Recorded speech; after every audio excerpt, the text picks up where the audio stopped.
Good evening and welcome to the July 29th Planning and Zoning meeting at 6 p.m. We are both in the council chambers at City Hall and online at Zoom. Brian, do you mind calling the roll? Sure. We'll start with the online folks. Commissioner Jones? Here. Commissioner Wells? Here. Commissioner Hubers? Here. Commissioner Lankowski? Here. Commissioner Schulman? Here. Commissioner Hempstead? Here. Commissioner Langalis? Here. Commissioner Tabashnik? Here. And Commissioner Bryce. Here. We have quorum. Excellent. While I don't anticipate an action this evening, all alternates are seated. So we will begin with our public hearing. We only have one item on the agenda tonight, and that is 2026-41 RMSP Manresa Osprey LLC, Longshore Avenue and 0 and 3 Manresa Island, District 5, Block 86, Lots 1 and 2, zoning regulation and map amendment to create the special district Manresa Wilds SDMW zoning district and permit and special permit application for a development park master plan public hearing. As you may know, this is a continuation from our prior meeting on July 15th, if I remember correctly. We tonight will resume in a similar format to what we had at our last meeting. So at our last meeting, we heard statements and comments from the applicant. The commission then had an opportunity to ask questions, and then we opened it up to public comment. So tonight we will similarly take a break at 8 p.m. and we will end tonight's meeting at 10 p.m. My hope is that we're able to get through all the public comment tonight. I'm hoping that, like our last meeting, we're able to begin public comment before 8 p.m. as well. I anticipate that we will continue public comment through our August 19th meeting. It is unclear to me whether or not we will conclude public comment at that time. We will not conclude it until we've heard from everybody who wishes to speak. In addition to speaking, you can also submit written testimony. So you can send emails to either Steve Kleppen or Brian Baker. Their email addresses are on our agenda, and I encourage you to do so. It's a great way to provide additional information to the commission for us to read at our leisure. So tonight, we're going to begin with a statement from the applicant. We'll then open it up to questions from the commission, and then we'll resume public comment.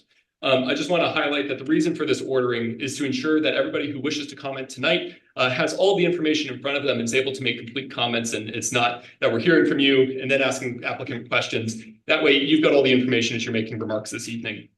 So as I mentioned, we'll take a break at 8 p.m. And then we will adjourn at 10 p.m. this evening. So with that, I just want to do a quick audio check. John or Galen or Harvey, can you hear us? Excellent. Good. Okay. Want to make sure we've got good audio. So with that, I'll turn that over to the applicant. Attorney Suchy, would you like to begin? Thank you, Mr. Chairman and members of the commission. For the record, my name is Liz Suchy. I'm a partner at Carmody Torrance, Sandak and Hennessy. We represent the applicant Manresa Osprey LLC. The only comment and presentation that I'd like to make tonight is just to reiterate to the commission and to also advise the public of some changes that have occurred by way of a memo that we submitted through staff to the commission. Even though that we believe lodging on the site is appropriate and it was an outgrowth of comments through the various public engagement sessions that many members of the public shared with us that desire, we have decided to eliminate the hotel, the bed and breakfast, and the lodging use. So those uses should appear in moving forward as NP, as not permitted in the zoning table of uses. Well, I understand it's tempting to react. It unfortunately delays this evening's proceedings. So I'll ask both during applicants and your own comments to keep them to a minimum. Thank you all. Please go ahead. Thank you. And that was done as a result of comments we heard from the public, that we read from the public, and also comments from this commission. In addition, we have decided to reduce the size of the amphitheater seating. It was identified as 150 seats. We've reduced that to 100. And just by way of a reference, the seating in the council chamber gallery seats 90. So it would be additional 10 seats beyond that. So we've reduced that from 150 to 100. Those are the only comments that I want to make tonight, but I wanted to put that on the record and make the public aware of it since it was a memo submitted to staff. I'm not sure if all the commissioners were able to read it, and I wanted to make sure the public was aware of that. That memo is going to be posted to the website for P&Z And as we proceed through the remaining weeks of public testimony, should additional changes be made by us, we'll do the same thing. Submit a memo to the staff with any changes we suggest. And with the next meeting, I would believe that's August 19th, if any are made, I advise you and the public of that at the outset of the meeting. Okay, that's it. Thank you. Thank you for proposing those changes. It's clearly appreciated, at least by those in the room here. I'd like to turn it to commissioners who have questions or information requests for the applicant before we turn to public comment this evening. Anna? Yeah, go ahead. As always, I don't know who I'm asking my question to. In the past, when we've established a special district zone, the only one I've been involved in was a single parcel for a robot fighting place. With the other ones, the Silver Mine Special District, right? And I think there was one for the BLT project. Have we done traffic studies in the past prior to approving a special district zone, or do those normally come afterwards? And Attorney Secchi, if you have experience with those special districts, I'm happy to hear from you, but also happy to hear from staff or other commissioners. So we have 4 or 5 special districts existing in the city now. So Silver Mine's a little bit different. It's a village district. Right. So that wouldn't require a traffic study ahead of time. When we did BLTs up at North 7, they did do a traffic study to get that special district approved, but more of an overlay zone. So unfortunately, the microphones are at their highest volume, but we'll make sure to lean in. If you can't hear us, just raise your hand in the audience, just that way. Yeah. Even still, you can't hear me? Oh, okay, gotcha. So as we go through tonight. 3 inches from the mic, not a foot. Understood. Thank you. So if you can't hear us, just like raise your hand. That way it's quiet. We'll pick up on that and it'll encourage folks to stand closer to the mic. Thank you. Did you guys hear me? Yes. I'm just going to ask my question shortly. My question was, with past special district zones that we approved, did we get traffic studies and similar studies prior to approving the special district, or only after the zone was established for specific projects? So the answer is for overlay zones like we did for North 7, yes, we do traffic ahead of time based on the uses proposed.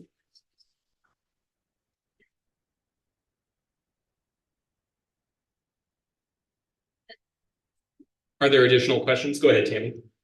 Thank you. I assume this is my microphone and it's working. This is addressed to the applicant. There were many concerns raised about traffic, and it's always something that comes before our commission. Will you do a new traffic study for each phase of the project if the initial application? Sorry, I just lost my place. If the initial site plan review is approved, and then as you come forward with each application, is it your plan to do a traffic study at that time? And then I'm just not clear. Some people seem to think that you are not a nonprofit. And could you please clarify, and will you in the future ever be paying taxes to the city of Norwalk? How is your structure? If you could clarify that. And that's it for now. Thank you. Thank you, Commissioner. I'm Doug Adams with Manresa Wilds. So your question is, the answer is, well, one, we've submitted about 80 pages of traffic memorandum and study to date as part of our application. But yes, we would be submitting a traffic report, the full traffic report with the phases as they come forward. First one under a coastal site plan, et cetera, whatever approvals are required at that time.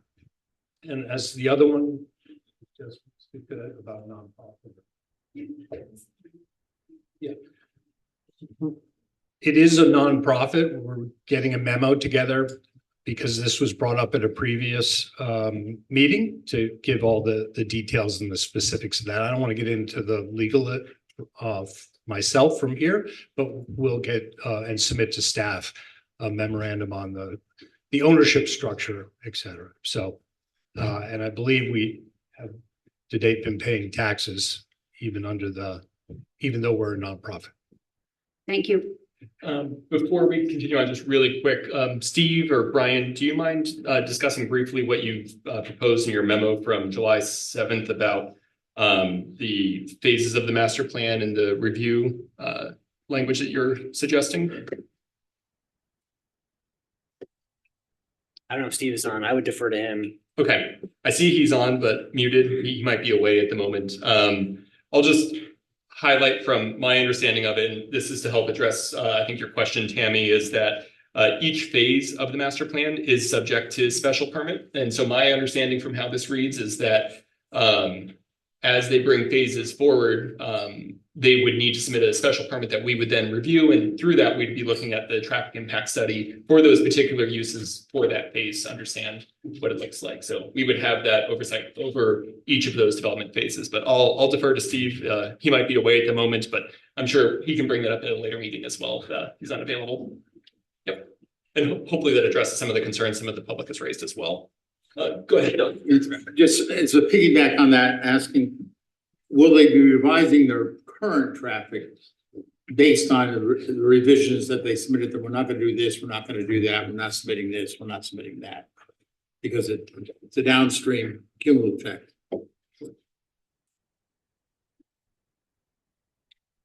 Thank you. No, we were not going to make any specific revisions to the traffic information that was submitted to date, because there are counts underway between us in cooperation with TMP and the reviewing. Those will take some period of time, but will be completed before any additional phase is applied for under the district. The idea, again, was to create a district, set the overall uses, then come back with the specifics under that would comport to the conceptual master site plan that we put forward with a traffic report at that time, Mr. Hampstead. So, well, kind of, but since you submitted 4 phases, of the construction of this, of the ones underway, that you were looking for, not specific, you had to come back, but it's still, without understanding the cumulative effect of what you're proposing, and you've taken some significant items out of there, it probably would help understanding what is the total impact at the end of the day that you're looking for. Conditions that you got to come back and ask, but it gives you more of an idea of what at the end of the day you get. As an example, though, we removed the uses related to overnight stay. Right. They were not part of our conceptual master plan. So I'm removing something from the district that was not included in what I was planning to bring forward. It's not in any of the 4 phases. Okay. It was for a potential future use, should it ever be considered appropriate, and it was offered as special permit, but again, it's now being requested as not permitted. But it was not in any of the phases, so it doesn't impact. The amphitheater also. The amphitheater moves from 150 to 100 seats, but the one that's currently approved is less than 50, so no, it does not impact either. We just say, for people that are standing out in the back, there are about 2 or 3 chairs over there, and there's 2 chairs in the back over there, 1 in the middle, and then maybe we can offer these chairs to people if they want to. I think that's over there. fair. Let's take a quick pause. If you do have an empty seat next to you, I ask that everybody scooch in so that way folks who are in the hallway have a place to sit. I anticipate this evening is going to be a long evening, so we want to make sure that folks can sit if they are able to. And yeah, I'll take a moment to just move some of these chairs. Thank you, Tammy. Should be some seating. Maybe we can find all these chairs.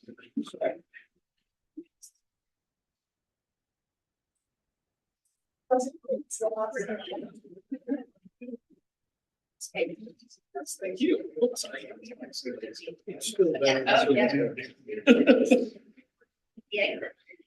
Yeah. And the mess. Oh, and there's some over there too. Make sure that everybody's able to get a seat this evening. Yeah. Thanks, Brian. Good one. We'll actually get the best, right? Right, yeah. Unless they know something we don't.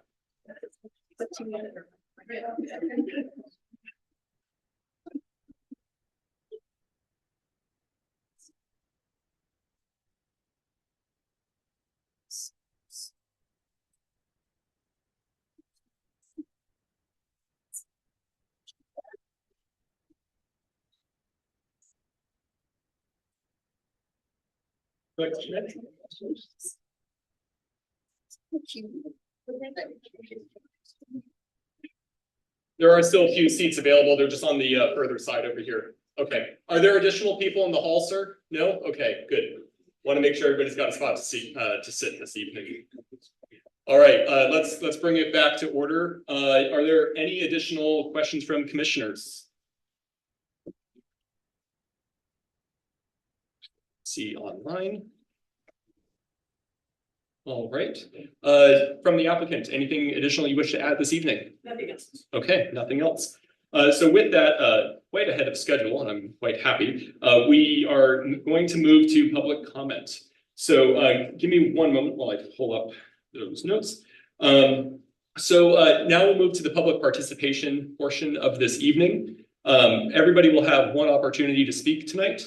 While there's no limit on how long you may speak, we ask that you are concise and that you are polite. Ensure your points are clear and make sure that other people have time to speak as well. This portion's not a dialogue, and the applicant will respond to all the comments at the end of public comment. I don't anticipate that will happen at our next meeting. We'll see for the August 19th, but it will be at a meeting following that most likely. So we ask that you start with your full name and address, and I'll turn it to Brian for information on how you can participate when you are online, because we do have a number of folks who are online. So folks who are online, please use the raise your hand tool. It's at the bottom of your screen. You click that once. And then for folks who are here, there's a sign up sheet still up front. If for folks who came in late or are looking to speak, there's a sign up sheet up front. If you did not make this sign up sheet, I will be calling at the very end once we get through everybody to make sure that everybody who's here wishes to speak, and same for those who are on Zoom. So with that, I'd like to do two people who are here in the room followed by one person that's online. Just that way we alternate a little bit. I appreciate you all coming out tonight. And for those online, I appreciate you joining us. So with that, who is first in person here to speak? Eric Anderson. While Mr. Anderson's coming up, I'll just highlight again that we will be taking a break at 8 p.m. So whoever is the speaker somewhere around like 7:50-ish will be our last speaker before we take a break. And then we will resume and continue until we finish comments or at 10 p.m. this evening. Mr. Anderson, please state your name and address for the record. Thank you. And first, I just want to make sure that everyone in the room can hear me. Fantastic. Eric Anderson, 23 Avenue C, Norwalk, Connecticut. Good evening, and thank you for the opportunity to speak. I am here to state my support for Manresa Wilds. I believe the McCord's generosity represents a once-in-a-lifetime gift for the city and the residents of Norwalk, as well as our coastline.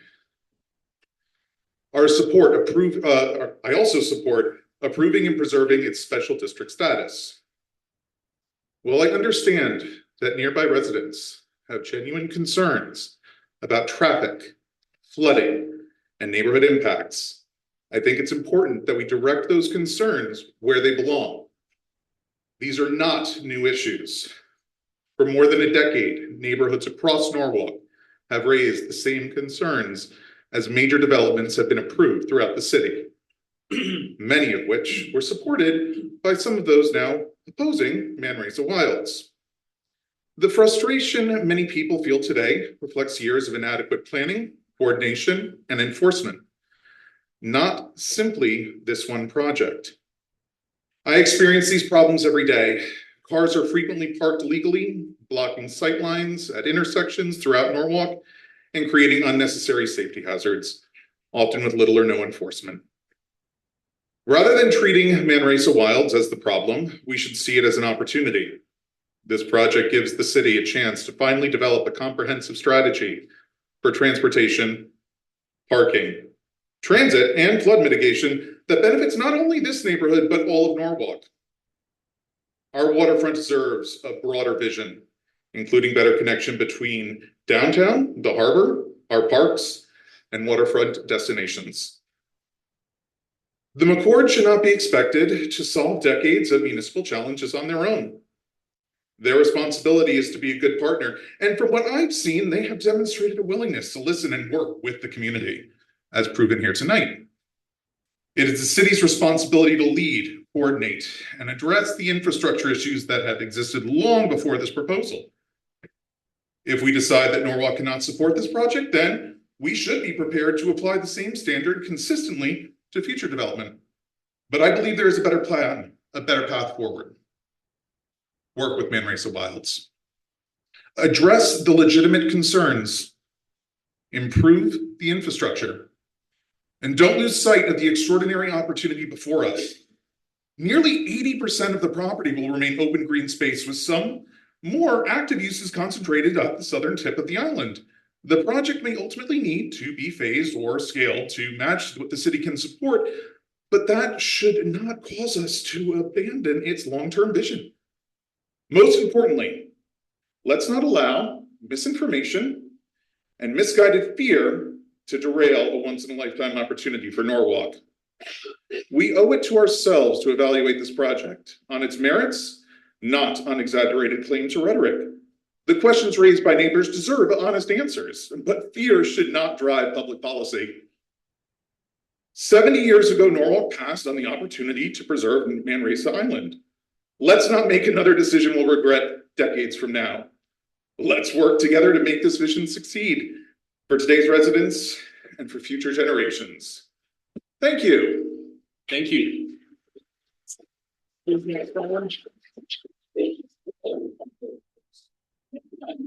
Next is Steve Rudner. And then just a reminder that this is just for folks who haven't spoken yet. If you have spoken, you're welcome to submit written comment, but in person, it's just for new speakers. To reiterate that briefly, want to make sure I'm capturing this correct, Brian, so please correct me. This is for those who haven't spoken yet, as we did have a hearing at our prior meeting on July 15th. If you have spoken and would like to submit additional comments, we ask that you do so in writing by submitting it to either Steve Kleppen or Brian Baker, whose email addresses are a part of the agenda. Brian, did I capture that correctly? Thank you. Please, go ahead. Good evening, commissioners. Do you mind pulling the microphone a little bit closer to you? Yeah, how's that? Is that better? Good evening, commissioners. My name is Steve Rudner. I live at 11 Yarmouth Road in Norwalk. And I'm here tonight on behalf of the Bell Island Improvement Association and its board of directors, representing the residents of the Bell Island community. The BIIA has submitted a detailed written statement for the public record outlining the association's analysis, concerns, and position on these applications. This evening, I would like to highlight the issues the BIIA believes are most critical to your decision. After carefully reviewing the application, supporting materials, hearing testimony, and proposed zoning regulations, the Bell Island Improvement Association Board of Directors has concluded that it cannot support these applications as currently presented. Let me be clear. We support the environmental restoration of the Manresa property. We support expanded public access and ecological stewardship. Our concern is not the vision. Our concern is creating a permanent zoning district before the commission has the information and enforceable standards necessary to determine that it protects the public health, safety, and welfare. Most importantly, the applicant projects approximately 800,000 annual visitors, yet no comprehensive, independent traffic impact analysis has been completed. Traffic is not an operational issue to be addressed after zoning approval. It is a fundamental land issue that needs to be clearly understood before creating a new zone district that would allow new permissible uses for this property. While Interstate 95 is the most direct route to Manresa, when congestion occurs, GPS navigation routinely reroutes motorists off exit 12 and through Rowayton's network of narrow, two-lane residential streets, including Rowayton Avenue, Wilson Avenue, and Witch Lane, before reconnecting with the regional road network. These are neighborhood streets used every day by residents, school children, pedestrians, runners, cyclists, and families. Rowayton Avenue in particular is the heart of our community. People walk to school, local businesses, the library, the train station, and the waterfront. Increasing regional traffic on these streets raises legitimate concerns about pedestrian safety, emergency access, neighborhood character, and quality of life. Without an independent traffic impact analysis, neither the commission nor the public can understand how approximately 800,000 annual visitors would affect Rowayton, Bell Island, South Norwalk, and the surrounding neighborhoods. Limiting parking is not the same as evaluating traffic impacts and operational concepts such as shuttle systems, ferry service, parking reservations, and transportation demand management are not enforceable zoning regulations. Operational plans may change. Ownership may change. Management may change. Zoning rights remain. For that reason, the Bell Island Improvement Association respectfully requests that the commission deny these applications until an independent traffic impact analysis and the other necessary supporting studies have been completed, publicly reviewed, and the proposed regulations contain the clear, enforceable safeguards necessary to protect Norwalk's neighborhoods for generations to come. Thank you for your time and consideration.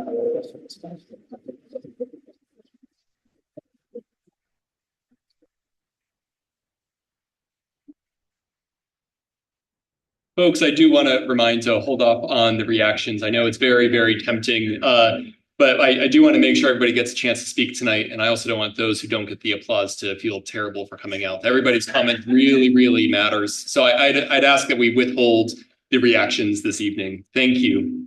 Brian, can we take someone online? Yeah, it's listed as Sushila. Just a reminder to say your full name and address for us. You just called the next speaker who's online. Yes, I've got it. Can you hear me? Yes. All right.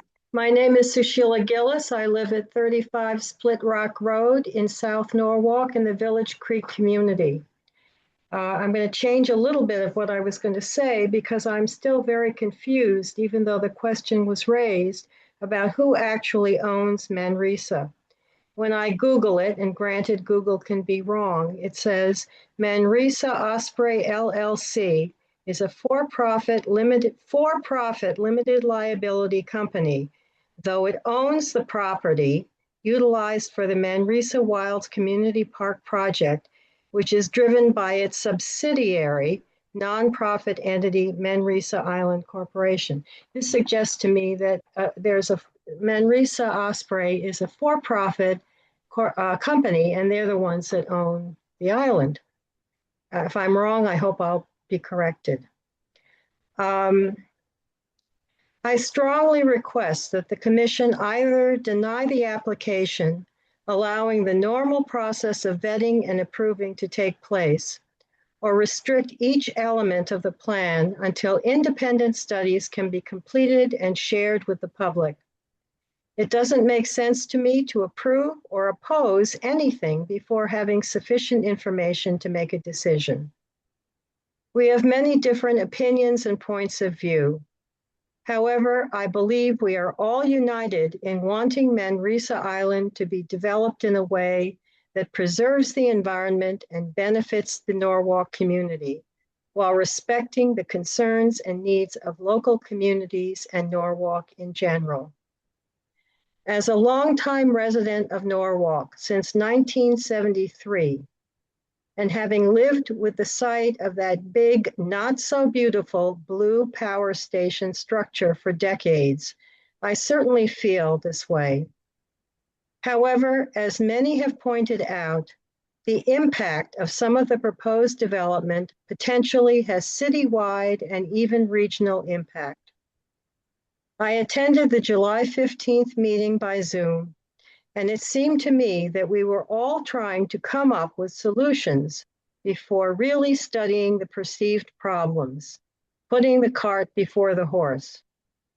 Do we really know what the full impact will be on the infrastructure, roads, transportation, and so on, which has been kind of the focus of conversation, but also on the environment, air, land, and sea, wildlife, plant life, and moreover, taxes and financial burden? Who's going to pay for all of this infrastructure? I suggest it is the responsibility as Norwalk residents, and in particular, the Planning and Zoning Commission, to have the information which can only come from truly independent studies in these areas. We may find that there are implications of the proposed development that we haven't even thought of.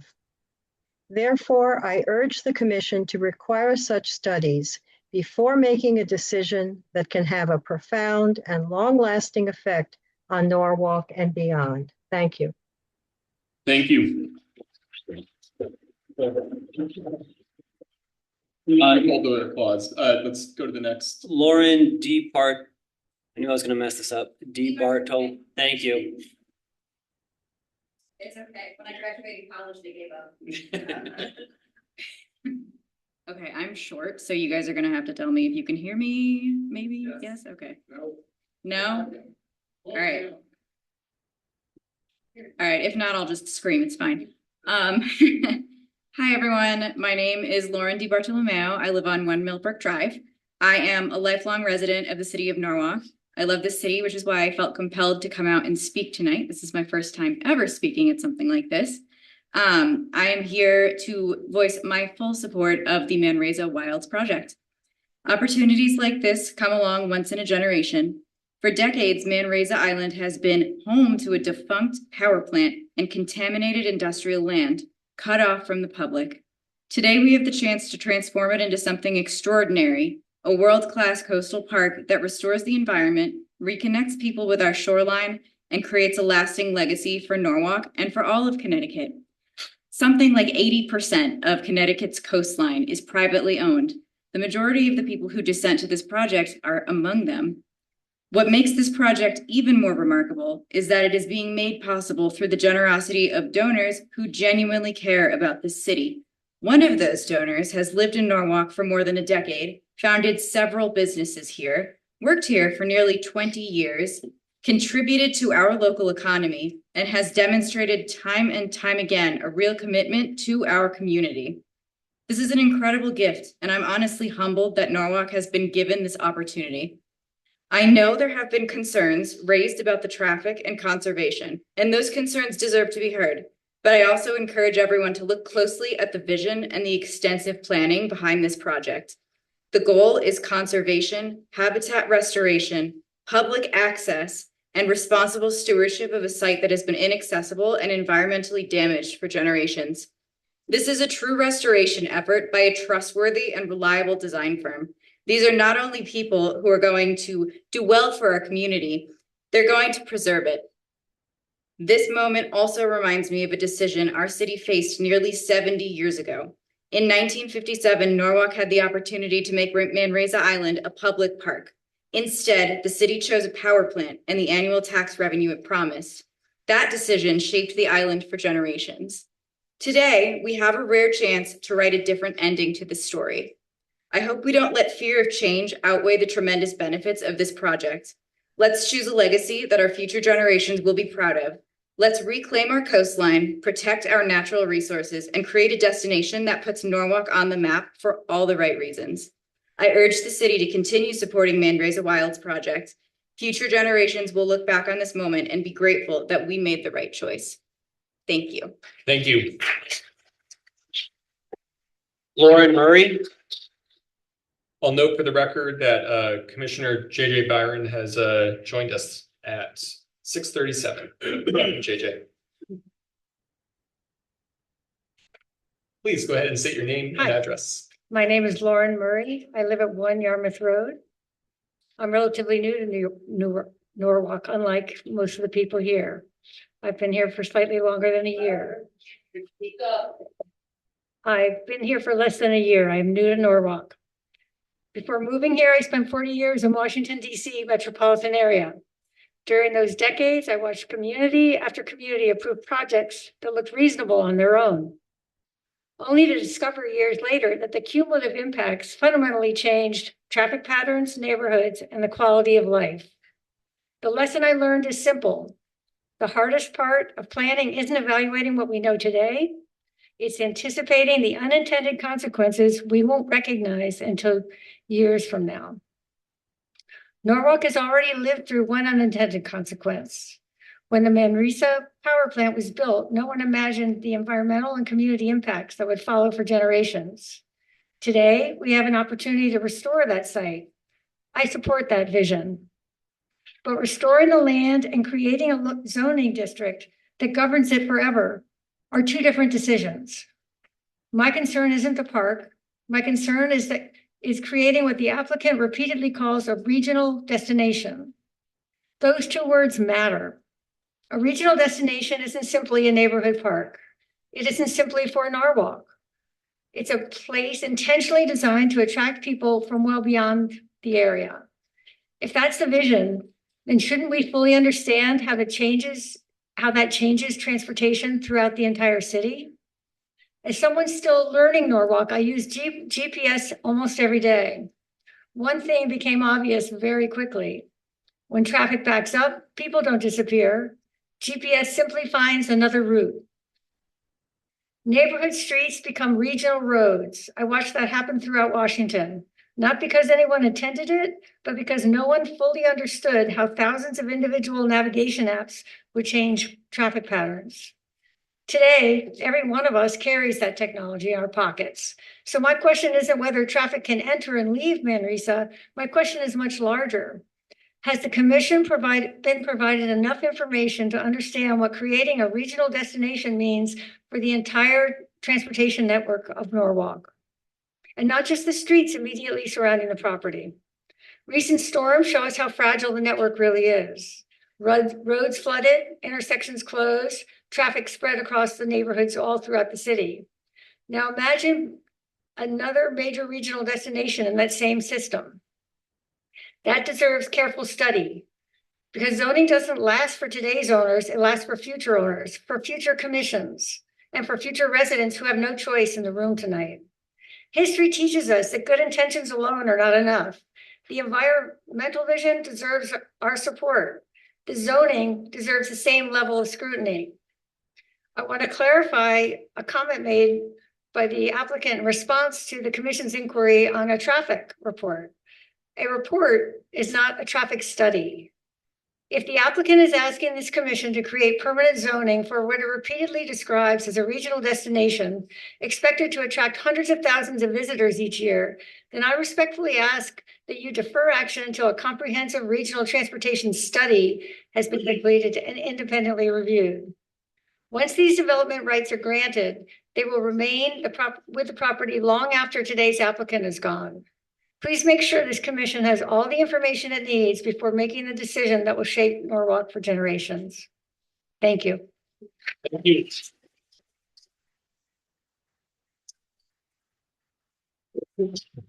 Next online, we have Coco Joe.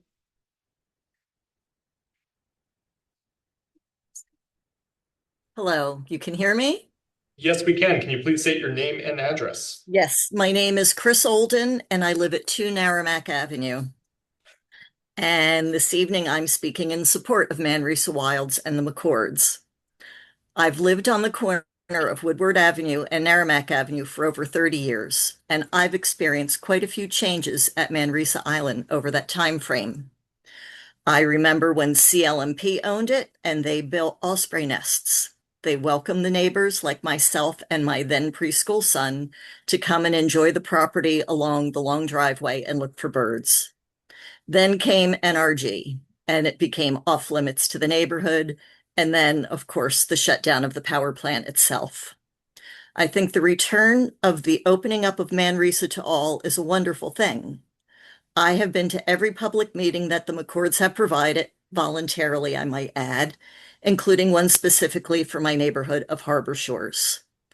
The team they have set up has been very receptive and responsive to everyone's point of view, as demonstrated in the proposed changes they have already made to accommodate mostly a few select people in Village Creek and Harborview who abut the property. For example, the removal of the plan to build birdwatching boardwalks over the western salt marsh in response to Village Creek's concerns about privacy. Personally, that boardwalk was something I was enthusiastically anticipating, but now will not be built in response to local concerns. Manresa has demonstrated time and time again their willingness to accommodate the few. The vocal local fear-mongering regarding the future plans escalating out of control seems unwarranted to me. As well as demonstrating that they are listening to local residents, they have also forged partnerships with Sacred Heart University, Quinnipiac University, Woods Hole, the Maritime Aquarium, Norwalk Public Schools, and no doubt more that I am not yet aware of. This historic undertaking can only benefit the community at large. Am I concerned about traffic and parking? Of course I am. I already live on a bus route with a bus stop just feet from my bedroom window. But do I think a little personal inconvenience is important enough to stop this beneficial endeavor for the community at large? Absolutely not. I have every faith that together, the conscientious Manresa Wilds team and the city of Norwalk can find a way to mitigate the worst of the impact of traffic and make Manresa Wilds a place that my grandchildren and beyond can enjoy. Thank you. Thank you. Adam Derrick.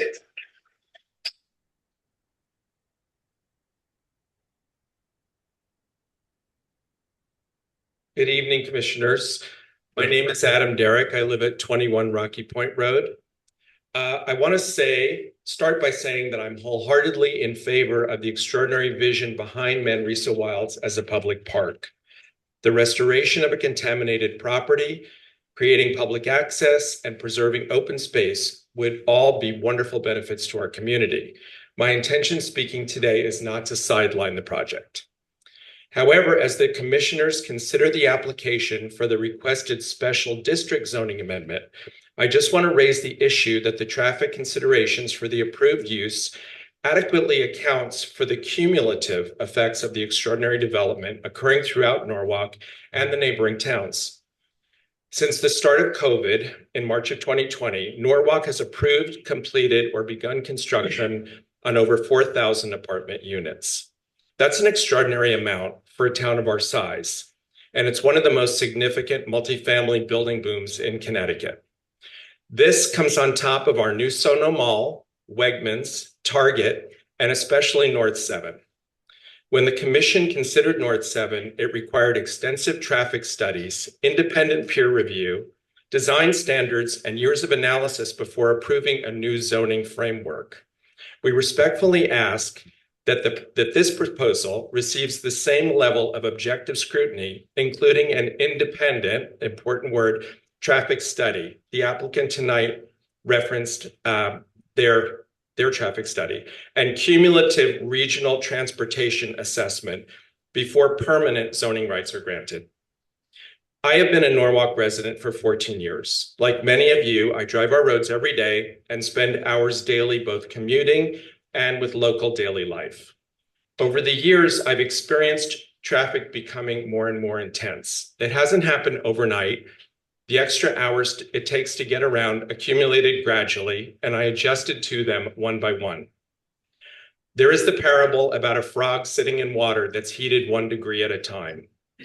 The change is so gradual that the frog adapts to each small increase until eventually the water gets so hot it's no longer adaptable.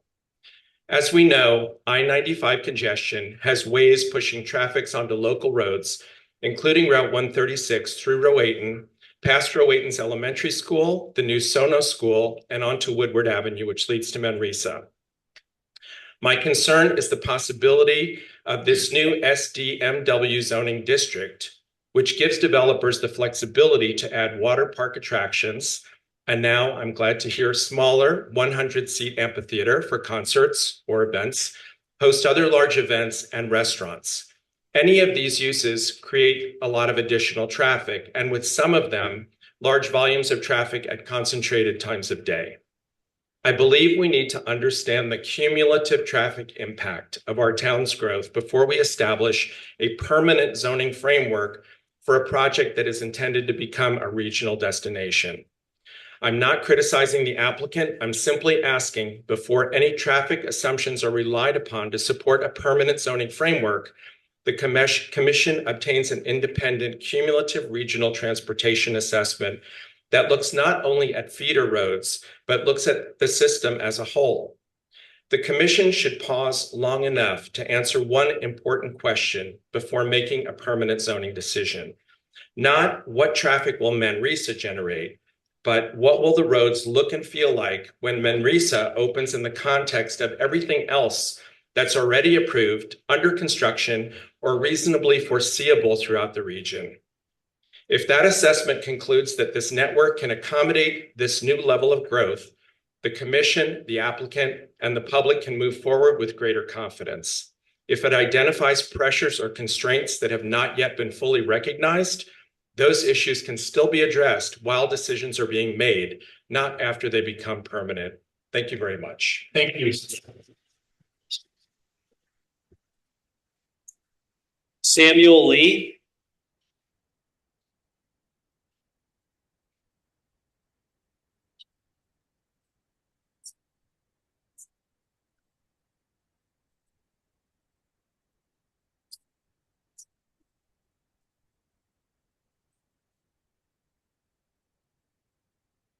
Thank you, commissioners. My name is Samuel Lee, 9 Willow Street. I'm a Norwalk resident and homeowner. I was asked that about 10 times walking in, whether I own real estate in this city. My wife is a business owner and entrepreneur, and I'm here tonight to ask critical questions and make comments about a structure that I'm glad the commission is examining. Manresa Island is owned by Manresa Osprey LLC. That is a private for-profit limited liability company. The 501c3 nonprofit that everyone keeps hearing about, Manresa Island Corporation or Corp, doesn't own the land. It operates on land owned by the LLC. The nonprofit is explicitly described in DEEP's own press releases as a subsidiary of the for-profit LLC. Those two are very different things, and the distinction matters enormously for what happens to this property long-term. Please, no pause. The CT Deep Stewardship Permit, the document people point to as the proof of environmental commitment, was issued to Manresa Osprey LLC, not the nonprofit. That means the cleanup obligations run with the LLC and transfer with the LLC if it is ever sold. There is no conservation easement on this property. There is no deed restriction. Nothing in the public record legally prevents a future owner of Manresa Osprey LLC from operating the commercial real estate this zoning application permits and closing the park entirely. Which brings me to the application. On May 26th, Manresa Osprey LLC, again, the private LLC, not the nonprofit, filed 2 applications asking this commission to create a brand new zoning classification that exists essentially nowhere else in Norwalk. Written specifically for this one privately held parcel. It allows elevated parking structures. It accommodates a commercial amphitheater, which I believe now has been clarified to a small education amphitheater.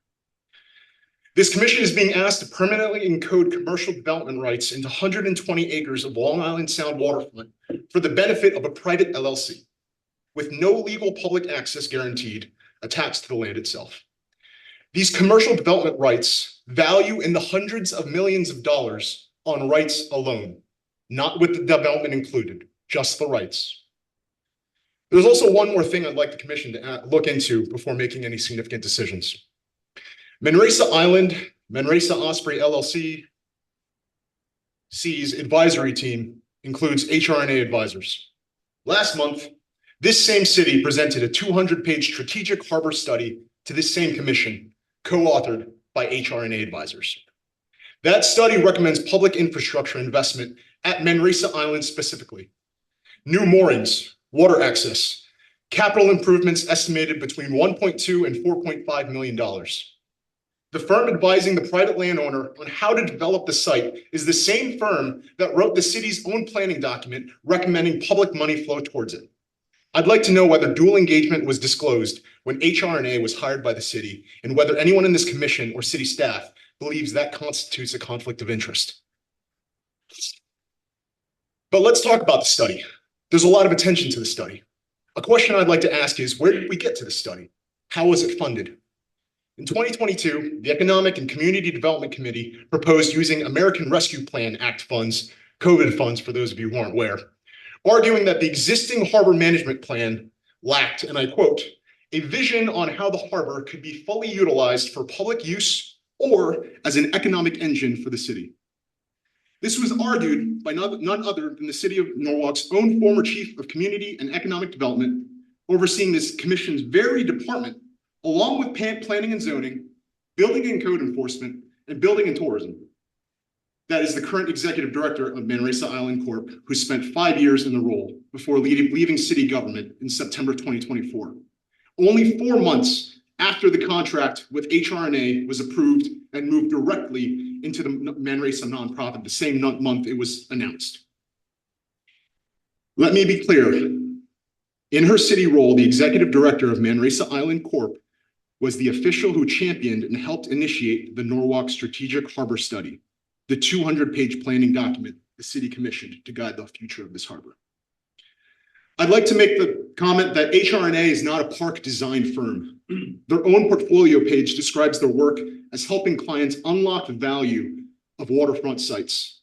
They are most known for Brooklyn Bridge Park, which required embedding a hotel and luxury residential towers inside the park footprint to generate operating revenue.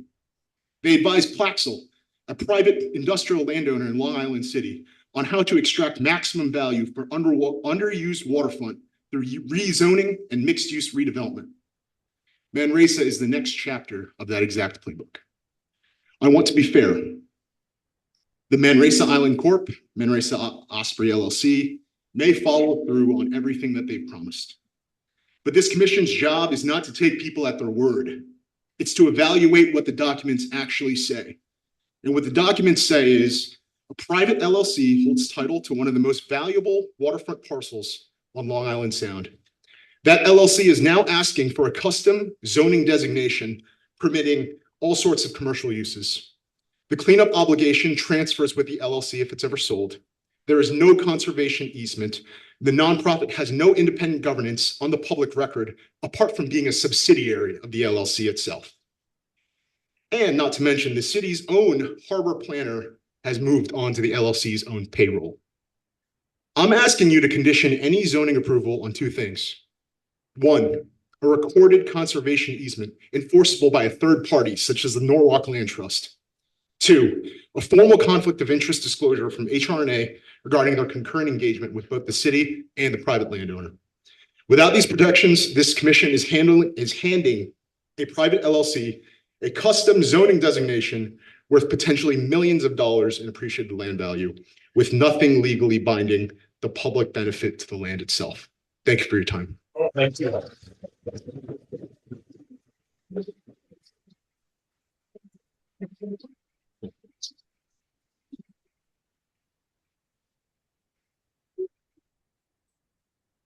Next is Diane Keefe.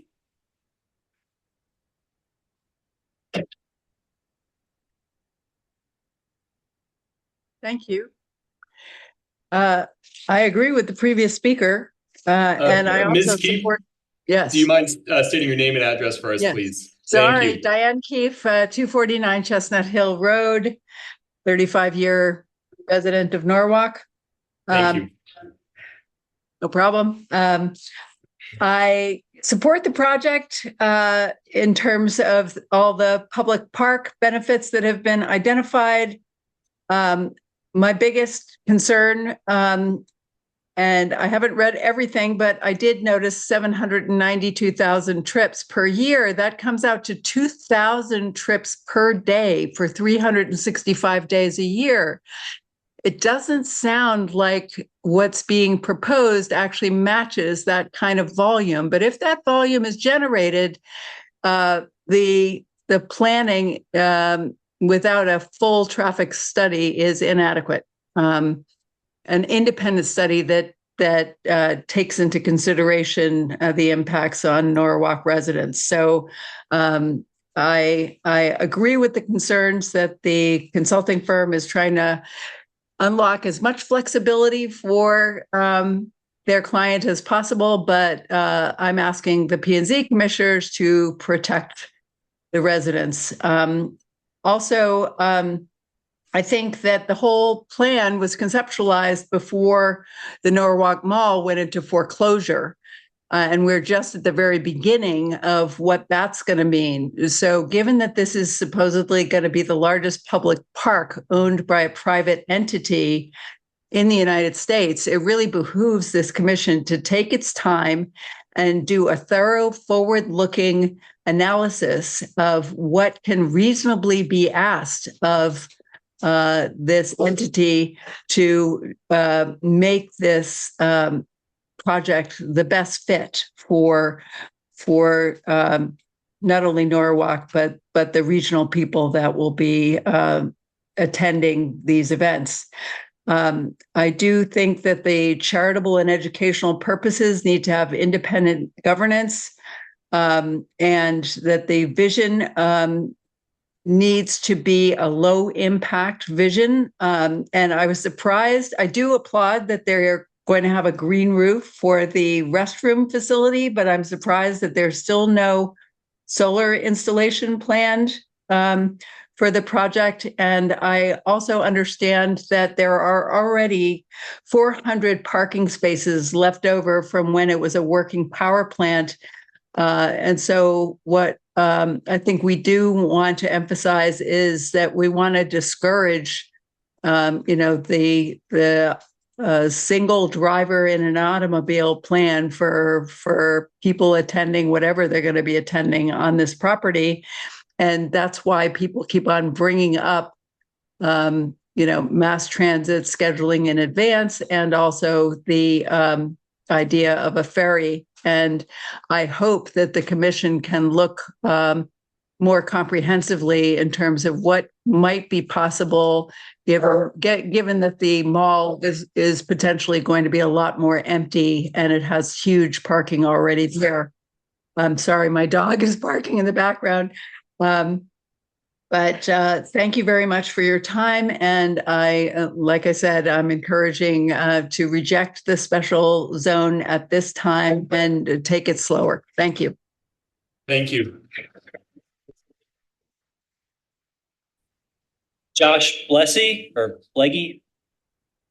While he's coming up to the podium, I do see that there are a few seats open. So if anybody standing in the hall would like to come in and sit, I would come in from the door that was closed a moment ago, but there are some seats available. Hello there.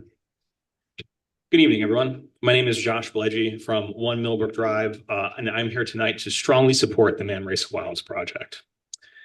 So over tonight and the time leading up to this, we've been hearing from a very loud group of the surrounding communities about how this park will supposedly ruin the neighborhood. But if this project dies, I ask, what is the grand alternative? They've already fought off private development. Now they're fighting off a public nature conservatory. Is there an actual plan, or do they just want to leave a toxic, dilapidated power plant to rot in the sand? If this small community of people wants absolute domain over private property, I urge them. The solution is simple. You can buy the power plant. You can buy the property. You can buy Woodward Ave while you're at it. But until you do, you don't get to dictate what somebody else does with their land, especially when they were offering to build a world-class park for the rest of us. Let's look right now at the supposed concern for the neighborhood. When you drive down Woodward Ave, it's choked with a ridiculous forest of overlapping lawn signs clustered on municipal property, complaining about Man Race Wild's potential impact on the area. This protest has crossed the line from free speech into outright littering. It's deeply ironic that the only people actively trashing the streets are the ones claiming that they want to save them. If you want to put a fraction of that energy into conservation, our local ospreys will not need another project to protect them. Instead of running conservation, I see scare tactics. The website that popularly decries this project complains about 800,000 visitors overwhelming the street. And in fact, many people have been complaining about that today. What that site doesn't tell you is that that is an intentionally cherry-picked number from the developer's application, while completely hiding the extensive traffic mitigation, staggered event times, and shuttle plans that are detailed in that exact same document. I believe some of which do reference the mall that we have with a very open parking lot. The demand here is that you vote against a fake, scary version of the project that simply doesn't exist. The real Man-Ray Wilds is exactly what the city needs. It aligns perfectly with Norwalk's identity as a vibrant coastal playground, fitting right in with the Maritime Aquarium, our incredible food scene, and our beautifully walkable beaches and parks. The backer behind this project has a proven track record of creating local jobs, and even runs the Norwalk Robot Havoc League, which is one of the only combat robotics groups on the East Coast. This is bringing innovative minds to Norwalk to help build a better future for all of us.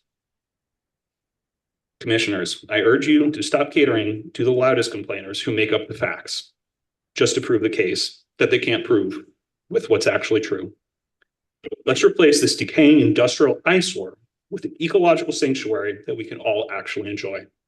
Thank you for your time. Patty D. Bartolomeo. Better.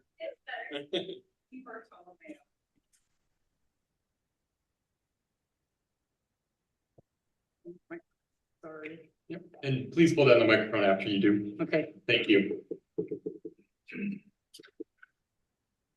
Okay, can you hear me? Yeah. My name is Patty DiBartolomeo. I live at 25 Blake Street in Norwalk. I'm a lifelong resident of Norwalk and have seen many, many changes here. First, I would like to thank the McCords for their generosity and their vision for the Manresa Island plans.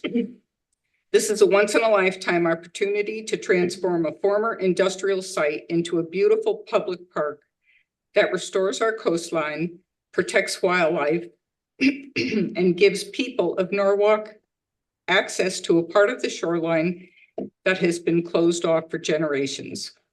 I understand there are concerns, but I would encourage everyone to read the proposal and look at the facts before rushing to judgment. This project is about restoration, not destruction. It has been carefully planned by experts in coastal conservation and landscape design, with the goal of protecting the environment while creating a space that the public can enjoy. As my daughter said previously, in 1957, Norwalk had the opportunity to make Manresa Island a park, but instead chose to build a power plant. In the beginning, it had coal-fired turbines, which were extremely noisy and dirty. Nearly 70 years later, we have a second chance to make a different choice, one that will benefit our city for generations to come. This is an extraordinary gift to Norwalk, and I hope we do not let misinformation or fear keep us from seeing the incredible opportunity in front of us. Please support Manresa Wilds project and help create a lasting legacy for our city. I would hate to see this denied and purchased by a developer to develop more apartments in Norwalk, which we do not need. We need park space where people can enjoy, not a city like New York with all the apartments. Thank you. Thank you. Next is Luke Garvey.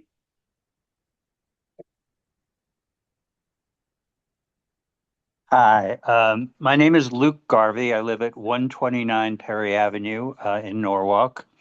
I also happen to be a member of the board of the Friends of the Norwalk River Valley Trail. I'm speaking on behalf of the Manresa Wilds plan. It's, you know, I'm not going to cover the same ground that any number of people have. It is an incredibly generous gift. It's turning 123 acres of pollution and carcinogens into what will be a fairly spectacular destination. I'm not naive about the transportation and traffic issues.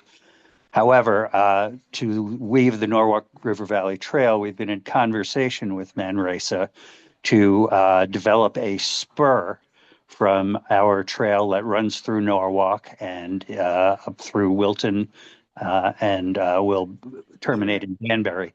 We're in conversation to run a spur along Woodward Avenue that would create a cycling path and alleviate perhaps some of the traffic concerns that have been raised. Overall, Manresa is an amazing adaptive reuse of land that is currently pretty awful, as we all know. So we are strongly in favor of it. The whole Friends of the Norwalk River Valley Trail organization is looking forward to working with Manresa to make this happen and to provide a non-automobile access to what we expect will be a gem. Thank you. Thank you. Roland?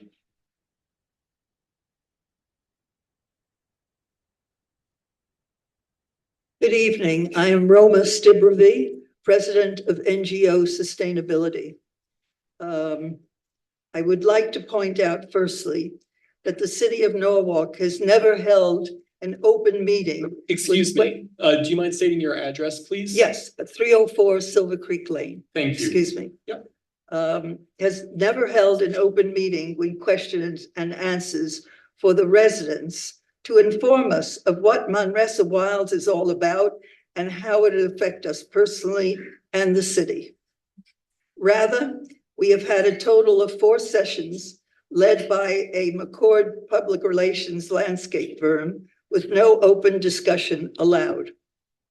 Manresa, as seen by the McCord's concept, is based on the ideas of previous centuries in the style of Ringling Brothers and Disney World. After the decommissioning of Manresa Island in 2013, the Manresa Association was formed, made up mainly of residents of the neighboring properties, to which myself, as president of NGO Sustainability, was also a member. The concept of the Manresa Association was a conservation area similar to the local McKinley Islands to let the birds, other animals, and the birch forest flourish. Then the city of Norwalk and the Manresa Association commissioned a study by Fitzgerald and Halliday as to the best use of the property in Norwalk. Among the proposals was solar arrays on the most polluted, toxic waste, coal, and oil areas, a normal evolution to renewable energy from decommissioned power plants. Why solar? What have we in Norwalk been experiencing? More frequent heavy downpours, heat waves, flooding.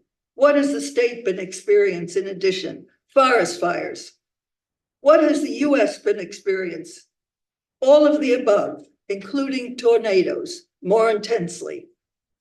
What has Europe been experiencing? Extraordinary heat waves, drought, intense forest fires. What has our neighbor to the north, Canada, been experiencing? Intense forest fires, also polluting the air in the US. In this 21st century, we live in a world quite different from the past. How do we meet our present needs in dealing with the natural disasters that are occurring with more intensity and frequency? Renewable energy.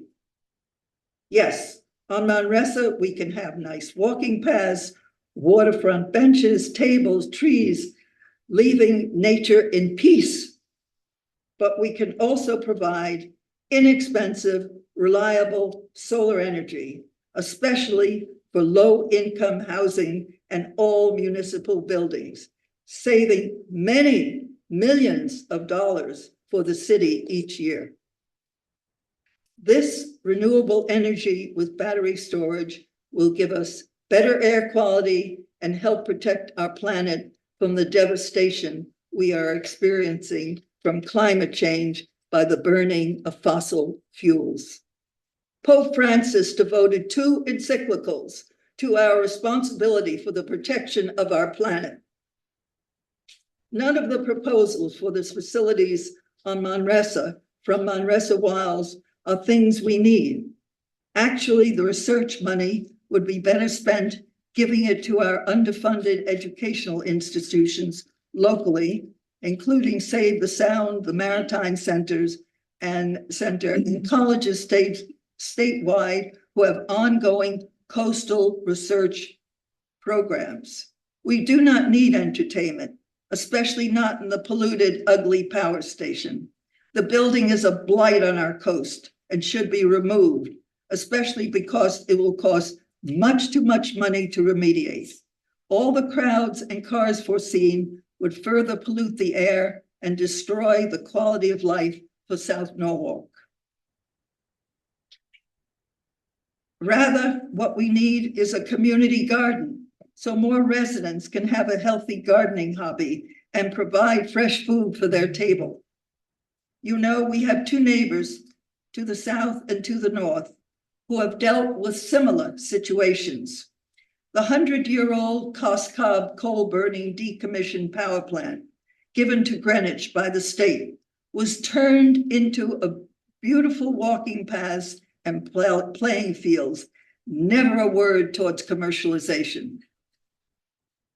The 365-acre former Remington Arms factory campus covering Bridgeport and Stratford through the good works of State Representative Joseph P. Gresco will be a solar array, walking paths and trails, the largest such facility on the Upper East Coast. What a fantastic example for Norwalk. Where are our Lower Fairfield County elected officials?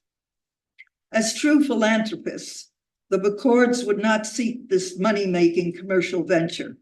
Rather, they would deed Manresa to the city of Norwalk with about a $500 million budget for the city to do what the residents really want and need.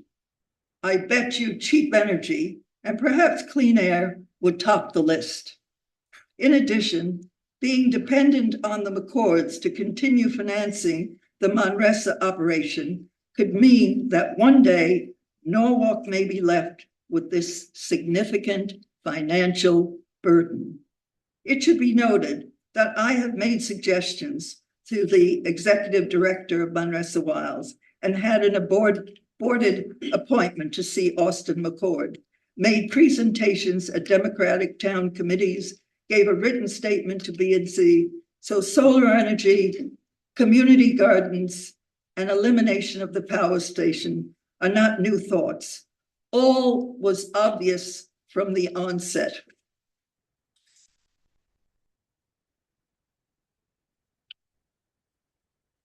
Dear fellow residents, take heart. Let us rethink our 21st century responsibilities. Thank you. Thank you.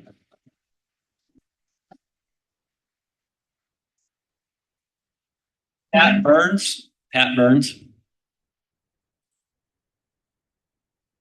Patrick McAuliffe.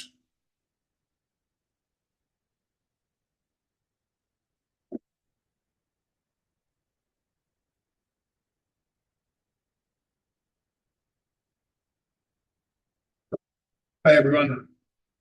Good evening. Can you please state your name and address? Patrick McAuliffe, 42 Neptune Avenue. Thank you. I received a postcard from my realtor celebrating the 14th anniversary of purchasing the house in Neptune Avenue. 4 months after we purchased it, Hurricane Sandy came flowing up to our dream Connecticut home. We haven't had a moment of not wanting to be there. We love this town and we love the neighborhood. We love the idea of Manresa too. We support the vision of an environmental center that is right-sized and appropriate for the town, but it has to be done right. It has to be done right by Manresa, but more importantly, it has to be done right by zoning and by the town. And so this isn't really about, for me, what Manresa is proposing or not. This is really about zoning and what the town can do. I appreciate the McCords and what they're trying to do here in Norwalk. Not just their resources, but their personal investment in this very complicated, as we can see, process and demanding process. And as a neighbor, I believe the concerns expressed by nearby residents are legitimate. Traffic, flooding, emergency access, parking, noise, lighting, and neighborhood quality of life all deserve careful consideration. I'm also encouraged by the applicant, who's listened to public input and has already made some changes to their proposal. There are no white hats and black hats here. Just people trying to navigate a very complicated and scary process. So unfortunately, at this phase of the zoning process, there was an introduction of uses and possibilities that many people were not expecting. And it created a lot of uncertainty and a lot of anxiety. And this is part of what we're feeling in the room, I think. And when people feel uncertain, they often gravitate to their own familiar narratives. Some see the McCords as generous benefactors who simply should be trusted. Others assume they have ulterior motives and shouldn't be trusted at all. In addition, the eye of suspicion turns to the town. Distrust falls to the town. Can they deliver? Can they protect us? This is all what's happening here. Opinion doesn't matter. What matters is a deliberate and thoughtful and fact-based process to move forward. The best way forward is not to rely on emotion, it's to rely on a transparent, fact-based planning process and on shared step-by-step modest successes to rebuild trust among all stakeholders. This creates a secure and predictable environment that everyone needs for this project to be completed successfully, and it will allow us to move forward together. As the project evolves, each future phase should return for review and demonstrate with current data that transportation, parking, flooding, emergency access, and environmental impacts and neighborhood protections can support the proposed level of activity. Infrastructure should keep pace with the project's growth so that Manresa can become the asset to the entire city without diminishing the quality of life of the people who live nearby. If the town cannot match Manresa's growth with appropriate infrastructure and protections, the project should be scaled to a place that allows that to happen. The commission's role and responsibility is not to decide whether the applicant is generous or whether every concern about the applicant is justified. Your responsibility is to evaluate the zoning before you, protect the public interest, and ensure that the permitted uses and intensity of the site remain compatible with available infrastructure and the surrounding neighborhoods. This means establishing clear standards, requiring meaningful review of future phases, relying on an independent and current evidence with checks and balances along the way, and ensuring that the protections discussed during this process become enforceable conditions no matter what future outcomes or proposals emerge in the future. In closing, this process should not depend on faith in the applicant nor in suspicion of the applicant. It should depend on objective evidence, enforceable standards, phased improvements, and accountability. If we remain committed to those principles, I believe that Norwalk can create a right-sized project that can become a lasting public resource while protecting our neighborhoods and quality of life for generations to come. We can't build the plane as we fly it. It has to be done well, and it has to be done by everyone.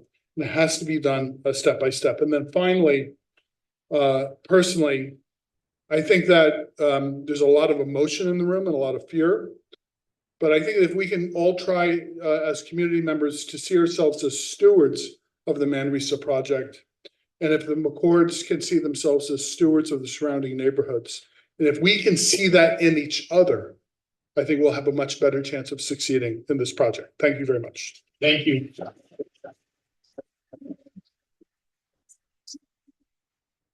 Diane Loricella.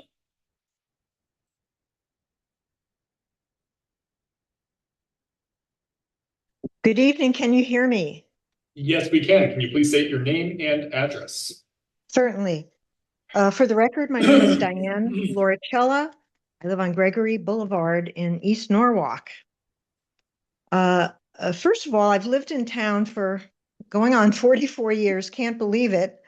But I also was one of the first harbor commissioners under then Mayor Bill Collins. We wrote the initial harbor management plan that has since, of course, gone through several iterations. While I do agree with then ECD Director Jessica Vonacek that this city is so lucky to have a harbor and has not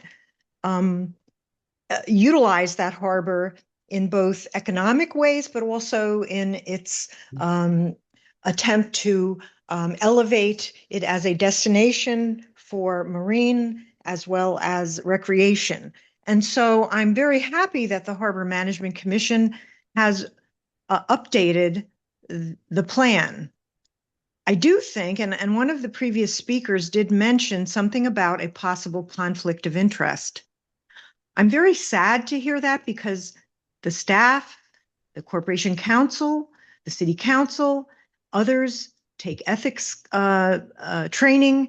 This should not happen, and it should be examined before you render any decision, because that's a serious possible misstep that was intended or was not intended, but it is important because it shouldn't have happened. But let's go back to the reason I decided to speak tonight. I have lived at Village Creek. I've lived in different parts of town throughout my many years. I rented at Village Creek and became friends with many people there. I went to their recent 75th anniversary celebration of their storied history. Wonderful. I also have lived on Harbor View. I rented there for a little while. Gorgeous. Very interesting. High tide was not a friend because of the sea level change rising, but also when the moon was full. I was excited when I first did attend several of the events that the McCords and Ms. Vonacek and others had put together because I wanted to learn more about the project. Being an environmental consultant, I knew of the level of contamination due to the past industrial uses that were still remaining on site. And I did spend a lot of time during some of these special events talking to the consulting firms used for the renovation and remediation. They are very good companies, and I was impressed. We had some very good discussions about that because I'm very interested in that. I do still think that before you render an opinion, though, you need to take a look as to see whether all the T's have been crossed and I's dotted related to remediation, exploration offshore, just offshore, especially in the area where the boats used to dock, because there's often spillage, and I don't think that has been taken care of well enough. But going back to the reason for this meeting tonight, I do appreciate the McCord's vision. I told you I attended several events, but something concerning has changed when, as often happens, it's the details. The devil can be in the details.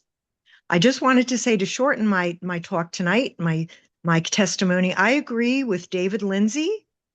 I agree with Mr. Lee's testimony. And I also agree with recently Patrick McAuliffe's testimony, amongst others that have instructed and begged and asked this commission, this important commission, to go be specially careful to evaluate and do your due diligence because of your charge to the city of Norwalk and its residents, businesses. I do believe that this approach, most recently to make a special zone, is very clever. I'm not sure I'm complimenting the applicant on this. It's very clever. I guess I understand why they are approaching it this way. But because you are the CAM, you hold the responsibility not only in planning and zoning, but also the coastal area management. I just wanted to say that in conclusion, that I do feel that you should vote no on the change of zone without prejudice unless and until the following is done: an independent environmental study. And when I say independent, you have to make sure that whoever's doing the study does not have high hopes of being employed by either the McCords or the city later on, that there has to be truly an independent study taking the application you have in hand and telling you what the impact would be on all the environmental conditions. Number two, an independent traffic study that should have taken place, and you had the staff and you could have asked for it. You knew this application and hearing was coming, and I don't feel it was right that it wasn't done before this hearing. The hearing should have been delayed until those two studies are done. And lastly, and here's where a lot of people have spoken, including Roma and others, the truth about climate change, extreme weather, and the rising elevation of the sea level. There needs to be an independent evaluation taking some of what has been done with the studies done along the harbor, the lower harbor.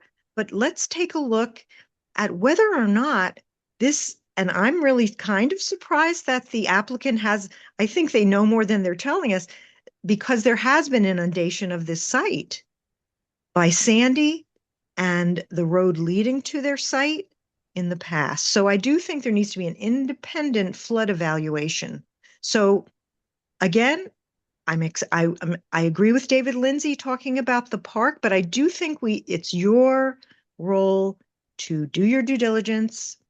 Please vote no on the zone change and without prejudice, and then allow these independent studies to take place and then come back to the table. And I'm not talking about years from now. I'm talking about months from now. And then let's put something together as like Mr. McAuliffe had said. I appreciate you for listening to us, and please be diligent in that due diligence. Thank you very much. Thank you. Dan Ryan.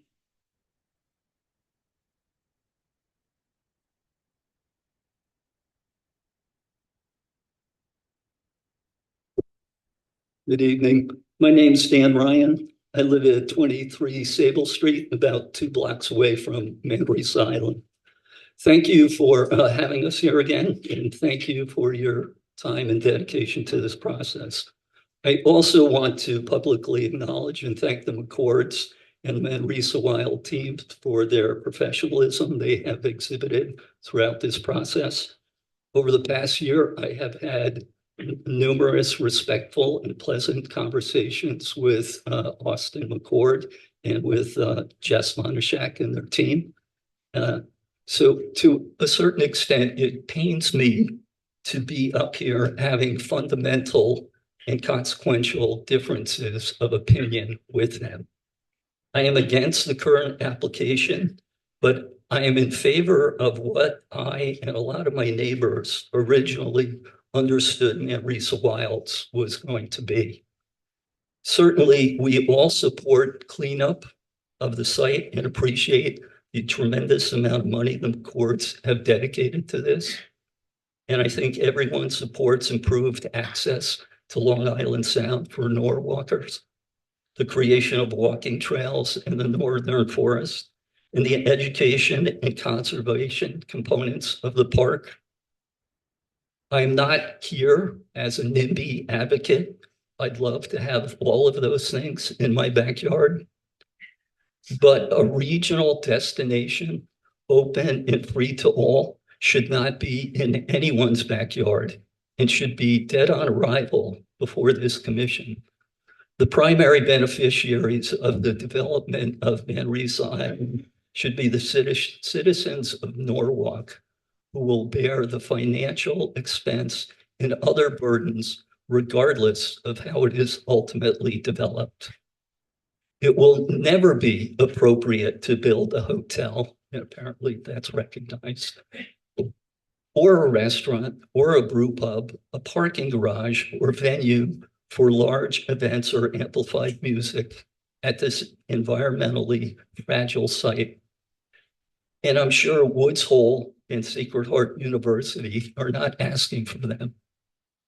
There are existing restaurants, hotels, and businesses in South Norwalk with these and other complementary offerings.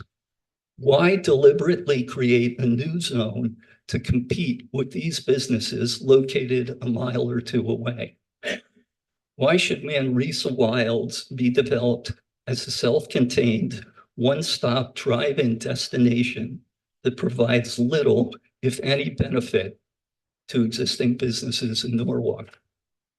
Any new zone should complement the existing zoning and offerings in SoNo so that the entire area benefits. Perhaps the current Marriott Hotel and an association of SoNo restaurants should be among the applicant's strategic partners. Offering the millions of people who live within an hour of the site free or even paid access to Long Island Sound should not be the purpose of a private park at the cost of Norwalk residents. Sherwood Island State Park already serves that function. It is about 5 miles away. Admission is free for Connecticut vehicles. It has 235 acres of beach, wetlands, and coastal forests. It also has a dedicated exit off of I-95 that puts you on a 4-lane connector that takes you right to the park. The landlocked communities of interior Connecticut have access to Long Island Sound via Sherwood Island. They don't need Manresa Island or Manresa Wilds. As to out-of-state traffic, the commission should be aware out-of-staters pay $15 to $22 a day to visit Sherwood Island. My wife and I visited the park last weekend. About 80% of the vehicles had New York and other out-of-state plates. So if Manresa Wilds is free to all, we can anticipate all of that out-of-state traffic will be coming our way. Why is this good for Norwalk? Why deliberately create a zone to allow development intended to draw traffic and visitors from the entire region to Norwalk when the only access is via a network of 2-lane roads and 94% of the 800,000 to 1 million annual visitors will be coming in cars?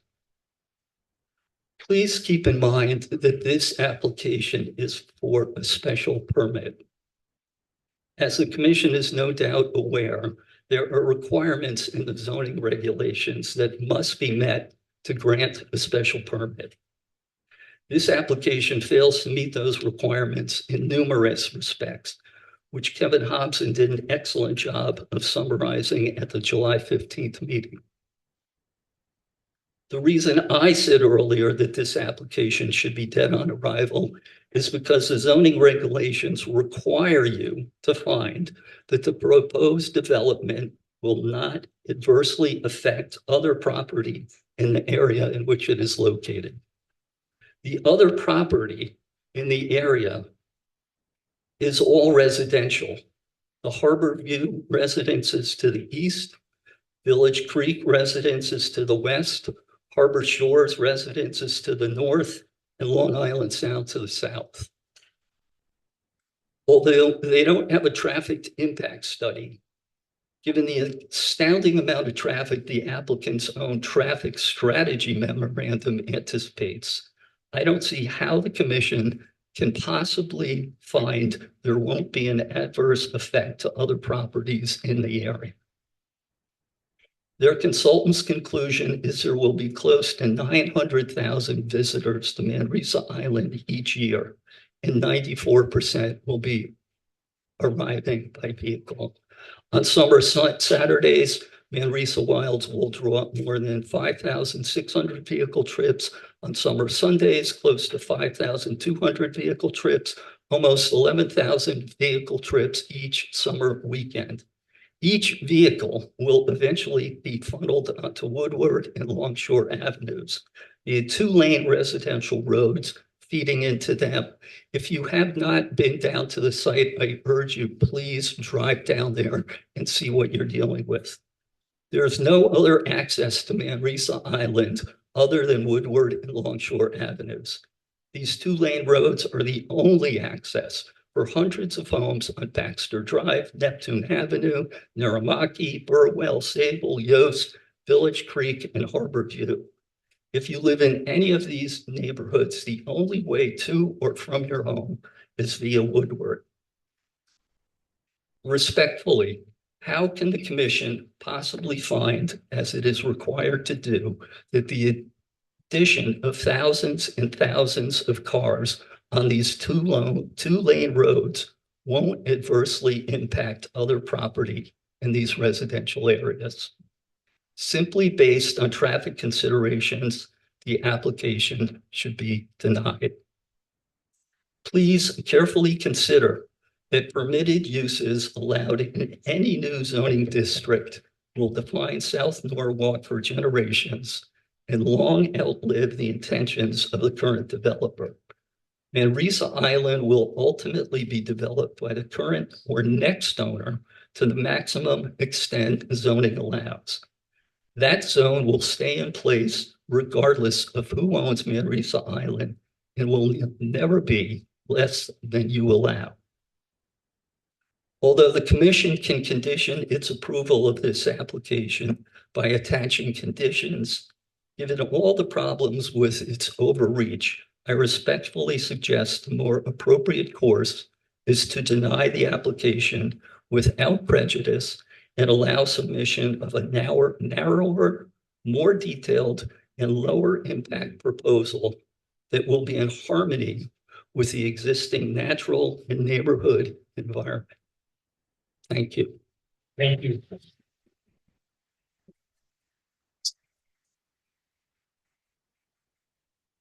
Brian Linder.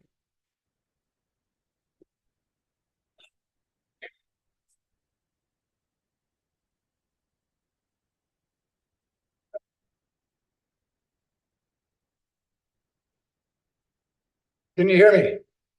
Good. Good evening, members of the zoning board. As a group of dedicated volunteers. I'm sorry to interrupt. Can you give us your name and address, please? Yeah, sure. Brian Lindner, 7 Harbor View. Thank you. Okay. Or you can just call me a NIMBY, but I'm really just a concerned Norwalk person. And first I want to say I'm very respectful of this large group and you coming out on a Wednesday in the middle of vacation to deal with it.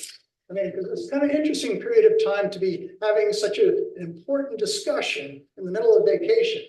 But it seems like there's a lot of interested parties. So I want to start there. Secondly, I just want to make sure we're at a zoning meeting, okay? Because that's what we're supposed to be talking. And we're talking about a major change to the zoning in a residential area that gives a tremendous amount of latitude. Not to talk about who's good, who's bad, who's for, who's against, but is this the right decision for Norwalk to make at this point in time? Because as we all know, zoning decisions, particularly something as expansive and as general as being recommended, lasts a long period of time.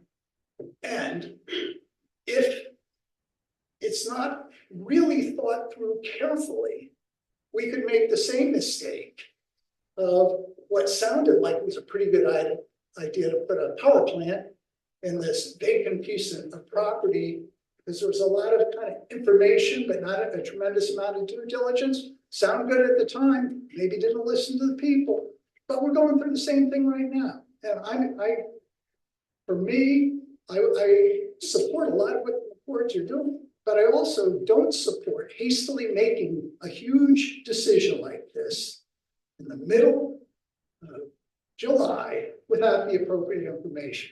So not to belabor the point, I'm going to talk from, if I was the developer, I happen to be a graduate of University of Connecticut and School of Urban Studies. So I've seen how situations where there's a lot of enthusiasm go wrong because there isn't a good enough plan. And the plan's not necessarily the reports. The plan's just as much of an issue for Norwalk. And I was sitting down and saying, okay, what are the key financial challenges Norwalk faces right now? Well, I see property taxes. Very interesting, right around this time, we all got a new tax bill. I said, yeah, okay. You know, I'm a good citizen, I'm willing to pay my part, but I feel like as a resident, taxes are going up pretty high. Secondly, we got education budget gaps. Thirdly, surging employee health insurance. Fourthly, municipal workforce reductions. Okay, municipal workforce reductions. We want to build a major center that I don't expect.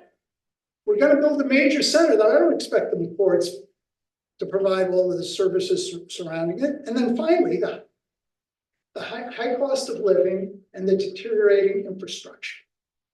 Now, I've been a resident for a long period of time, and over this time, I've observed hasty zoning decisions, poor traffic management, and how many people in this room actually think— Sir, do you mind addressing the commission? That's your testimony. Okay, yeah, thank you. That's fair. Please. Yep. I asked the commission to look behind me, and I'm going to ask the question: how many people in this room feel like the situation concerning traffic in general is getting better over the last 5 to 10 years? Or is it, how many feel like it's getting, raise your hands. Anyone who wants to raise their hands? No, I mean, they're sure I'll be happy with it. Okay, so that's a backdrop that we have, okay? I heard someone talk about, well, in Norwalk, they know we have a flooding problem. They know we have, you know, in this area, a flooding problem, a traffic problem, and what have they done? Not much. Not much. So forget about even this whole consideration. Norwalk's got a problem in that area. And I guess my challenge is, as a zoning committee, to fast track something like this on top of an existing problem without Norwalk coming up and saying, hey guys, we just found a tremendous amount of money and we're going to be able to resolve this and we'll figure out the roads. And then I sit through a number of the meetings, and I'm not going to try to say this in a mean way, but I look at who is in charge of zoning and traffic, and then I hear a story. Well, that's easy to resolve. We just use a little technology, and it'll all kind of go away. And I've been around the block a little bit to know that that's a hard problem to solve, and it requires a lot of effort.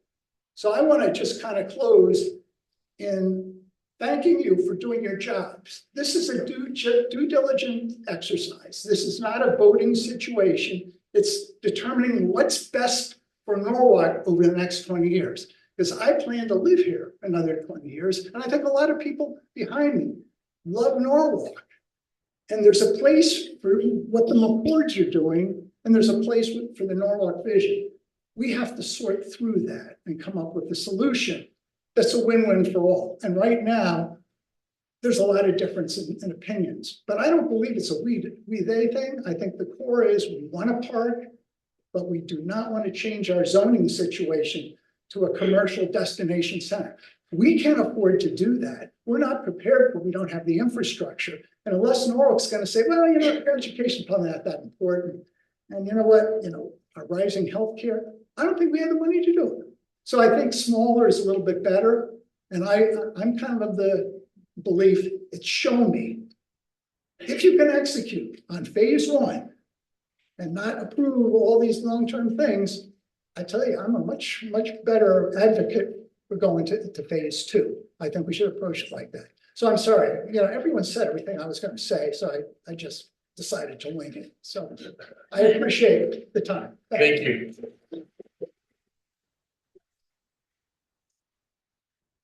Jason Patlis.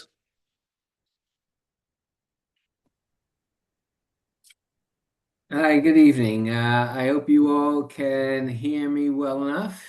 Yes, we can. Can you state your name and address for the record? Certainly. Jason Patlis, President and CEO of the Maritime Aquarium, which is at 10 North Water Street in Norwalk. My actual personal residence is in New Rochelle, New York. But I've been with the aquarium for almost 7 years now. The aquarium's offered written testimony submitted to to this committee, to this commission. At the last hearing, my colleague Tom Naiman testified before you. Mr. Naiman is Vice President of Education, and his testimony focused on the aquarium support for Manresa Wilds based on the educational opportunities presented by the proposal. Our educational programs reach 60,000 students across the region, and we inspire children to learn through a connection to animals and a connection to nature, bringing them onto the beaches, forests, marshes, tidal basins. Manresa brings all of that together, and we could think of nothing better in a natural classroom than what Manresa Wilds would offer. My testimony this evening on behalf of the aquarium is a bit broader than that. And it goes to it reiterates some of the testimony that I presented before this committee, before this commission, in the context of the Northern Forest, which was approved earlier in the year. What is being done on Manresa is really nothing short of multi-generational and multi-dimensional transformative, in that the state of Connecticut and Fairfield County has such a small fraction of its coastline open to access by the public, and only a small fraction of that coastal habitat, whether private or public, has been protected from development and conversion. The creation of a public park will be a benefit to both communities of the region, significantly expanding public access to the coastal area, as well as a benefit to the environment, natural habitats, natural animals that would call Manresa home, that are currently on Manresa, and that would grow to populate Manresa with the restoration efforts that are planned. And this benefit to both people and the environment is entirely consonant with the mission of the aquarium. I want to note that in terms of the process, there's been some comments about the hearings that were held by Manresa. Aquarium staff participated in those. And I would just note for this group that those meetings have served not in lieu of, but in addition to the formal hearings that are now being conducted. And from the experience of the aquarium, we've seen the proposal for Manresa Wilds refined and improved through those hearings over time to lead to a better application that is before this commission. Let me close with just three contextual references. Couple in the past, couple in the present, one in the past, one local, couple more broad. The first is that parks throughout the nation, and in fact in Europe as well, have grown out of ruined, contaminated industrial sites. They are some of the most beautiful, state-of-the-art public parks that you will find in the country. Those parks have been done not without controversy, but with huge investments of public dollars. Norwalk and Manresa Wilds stands unique in that it is being stood up entirely with private dollars. That's number one. Number two, there's been some comments by speakers earlier regarding what Norwalk itself is doing in terms of open access, increased opportunities for recreation. There have been references to the Strategic Harbor Plan, to the River Trail. The Maritime Aquarium's very own strategic plan for the next 10 years is entitled An Aquarium Without Walls.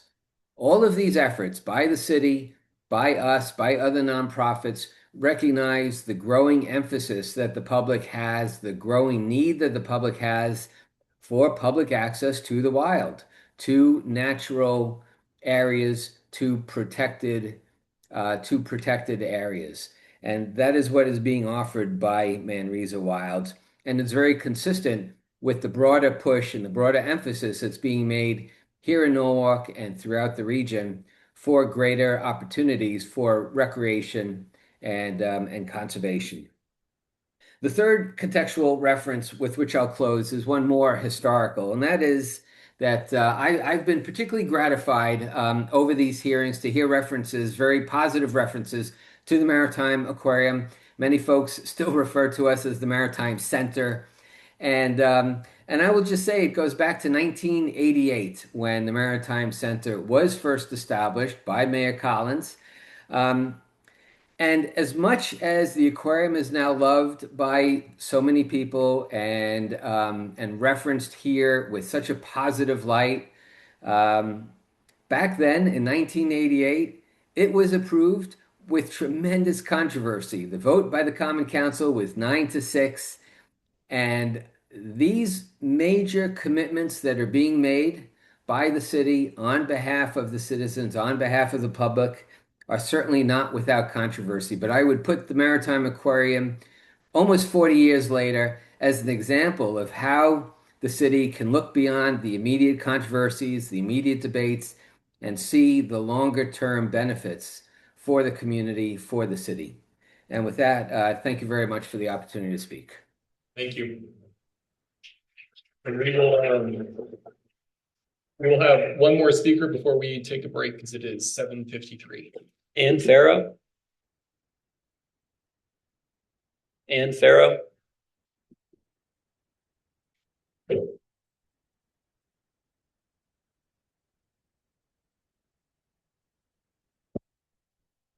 My speech is fairly short compared with others, and it's just. Do you mind pulling the microphone a little bit closer to you? My name is Ann Farrow. I live at 6 Harborview Avenue in Harborview. Thank you. My speech is fairly short compared with others and sort of reflects an impression I had. Anyhow, overall, I am very enthusiastic about Manresa Wild's plans to remediate the property and turn it into an accessible place, not only for Newark residents, but its neighboring communities as well, a place for all. I am in agreement with all the many concerns about the traffic visitors might bring, but public comments about these concerns have been well documented, and I won't go over them here. What I find most appealing about the Manresa Wild's plan is the focus on taking advantage of a spectacular site on Long Island Sound that, as an industrial energy producer, has long been off limits to the public. Manresa Wild's plans to bring 1.75 miles of new public waterfront access to visitors. Phase 1 plans are well underway to make the Northern Forest a place to jog and stroll, as well as to learn about the restored ecology of the site. I'm also encouraged by Manresa Wild's emphasis on its marine and urban ecology endeavors. Relationships with Woods Hole Oceanographic Institution, UConn Wesleyan University, Newark Public School, Newark Public Education System, and others have been spoken of to reinforce Manresa Wild's plans. My perception is that this focus is very well received by Manresa Wild's neighbors, who feel that it's about time an organization turns its attention to the marine ecology of Long Island Sound. Specific examples: the recent collaboration with Woods Hole on an acoustic water level sensor to monitor local tides, the proposed living classrooms and the academic relationships that would provide an opportunity to curate data and add knowledge focused on climate change and rising sea levels. However, during Manresa Wild's P&Z hearing on July 15th, the presenters laid out the rollback of the next phases. Phase 2, to open in 2032. Renovation of the turbine and administration, the adaptive reuse of turbine and administration buildings to accommodate conference rooms, cafes, nature play area, and outdoor community pool and pavilion.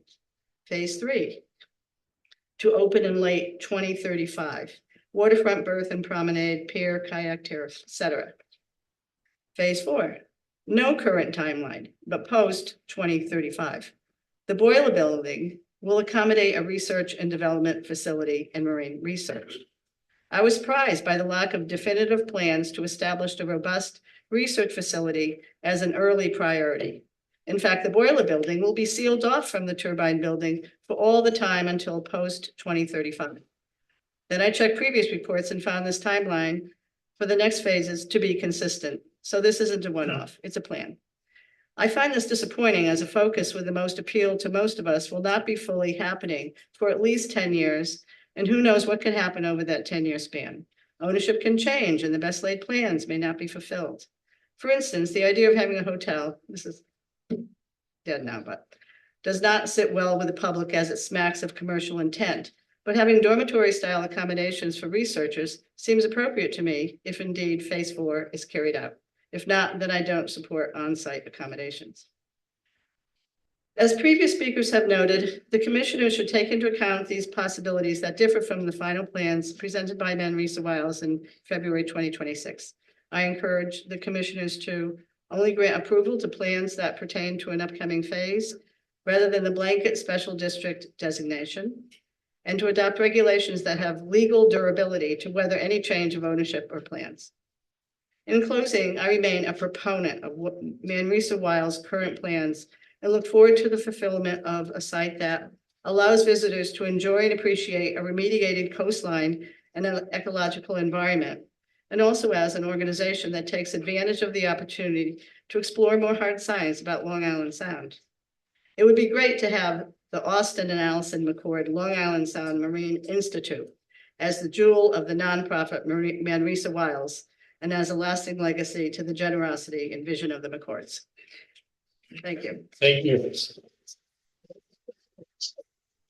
So at this time, we will take a break until 8:10 p.m. So that's 12 minutes from now. We will resume at that time. Great. We are now resuming the Planning and Zoning Commission's meeting on July 29th. It is 8:11 p.m. We are continuing with public comment. Brian, do you mind sharing who is next to speak in person? Sure. Jody Kennedy.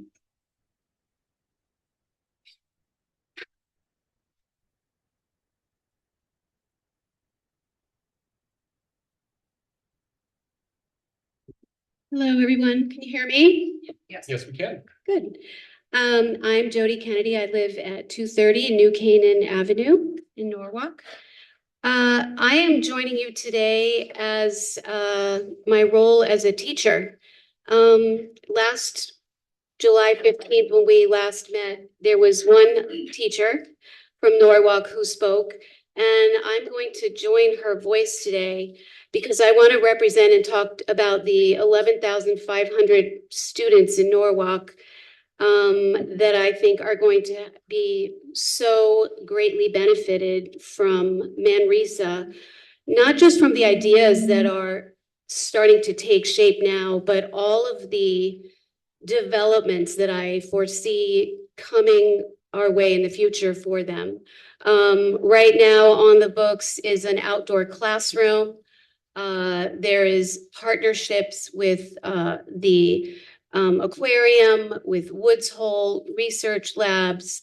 I can't even imagine how rich this is going to become for the young people of Norwalk. I have been a teacher for 27 years. I'm currently been a volunteer for Manresa for the last year now. If you visit Manresa, I'll probably be around because I'm just going to stay there forever. As an educator, that's how special I think it is. This evening and all of these meetings that have been happening remind me, I was an art teacher, so remind me of when you start sculpting, when you start to create something, like a sculpture in particular. You, as an artist, you have this, if you were sculpting, have a big blob of clay, and you put it on this circular spinning wheel that you constantly revise, you take away from, you add to, you spin it around, you look at it from all different perspectives over and over and over again until it becomes exactly what you want it to be, your creation. And to me, all of these meetings, all of these opinions, perspectives, they're all valid. They come from the hearts of people who love Norwalk. And that's good. That's a good thing. And I respect that. But I also want to give, let's be patient with each other. I have this whole script, but I'm saying it like from my heart now. I just know that change isn't easy, and creating new beautiful things like what the McCords have thought of, their big, beautiful vision is what I call it. Right now, it might be a big blob of clay that's messy and it doesn't look like what we are thinking it should look like. But I trust in this process of where people respectfully will listen to each other, respect each other's opinions, be flexible for change, and thoughtful of all the really valid concerns that there are. And I just don't want a fear of change to stifle what the possibility of what can become a very big, beautiful creation for our future generations, our grandchildren, our children that aren't even born yet. That's who we're deciding for now. We're deciding for them. And so I obviously support very much the Manresa project. I will always support it. And I respectfully ask people to be patient with each other and respectful to each other, in particular for all of the next generation, for our grandchildren, our children, and just everything that's been said about what's going to be happening, the partnerships with the Norwalk Public School System, the outdoor classrooms, the research, all the things that kids can learn when they visit Manresa, and even when they virtually visit Manresa, or as I have done with my partner Alex, gone to schools and school visits to talk about things like adaptive change and environmental things, and show kids pictures and encourage them to go with their families. So just let's keep our eye on the big picture as we create together. And I just want to say of the McCords, I've seen them speak before. They're young, they're very brave, and they're change makers. And I respect so much people that have the bravery to take what they have, be willing to share it, and offer change. The rest is up to us, and I know we can do it. And we do it for our children and our grandchildren and the future generations of Norwalk. Thank you. Thank you. If anyone else online would like to speak, please use the raise your hand tool. It's at the bottom of your screen and click that once. Next is Mary Beth Sullivan.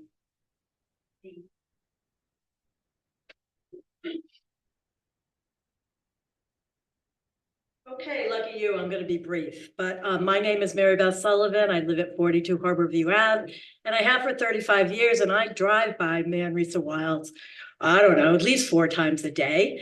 And it's great to see some of the changes that are happening there. I endorse a lot of what the McCords are trying to do over there at Manresa Wilds, but you know, the collaborations with the Maritime and a lot of things that have been said, they're all really positive. Great for Norwalk.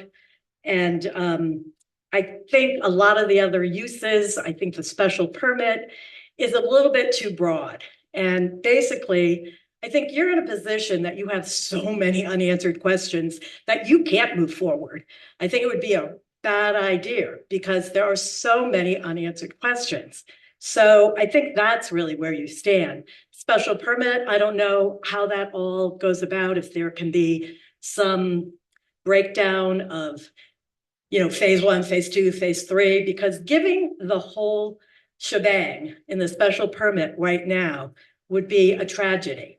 And I think Manresa Wilds could be a very special place for a lot of different types of people, but it has to be, the questions have to be answered before you can make that decision. And also, I think it's great that, you know, the McCords have been really generous. I think some of their vision should be applauded. I'm glad that Liz comes in and says they've already pared back a few things. You know, the dialogue should continue. I don't think it's out of fear. I think it's out of, let's find out what the impacts are before we make this major decision that is going to last forever. That special permit that you're going to grant, if you went ahead with it, it's not just for the McCords. The McCords could sell it.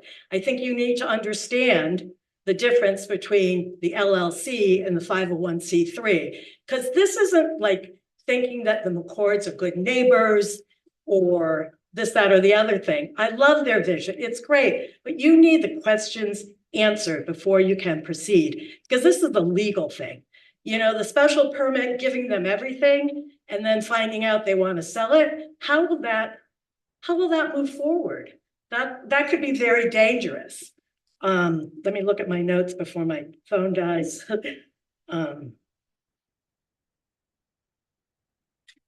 Sorry. Oh, and the one thing I keep finding missing in this whole thing is that,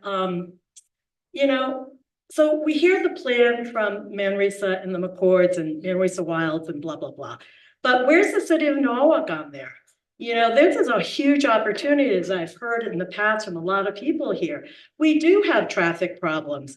I mean, I was kind of like, oh my God, when somebody from the Norwalk River Trails said they were going to put a bike lane there. I said, two cars can't even pass at the same time sometimes. Between the parked cars, the one lane going each way, it's a very tight place that floods a lot. Those questions have to be answered. And I do find that whole conversation that, what was his name? Samuel Lee brought out. I think that deserves at least looking into. I don't know how true all of that is, but that's something you should know before you move forward. So that's it. Thank you. Good luck. You've got a big. Thank you. Next we have Diane Cece.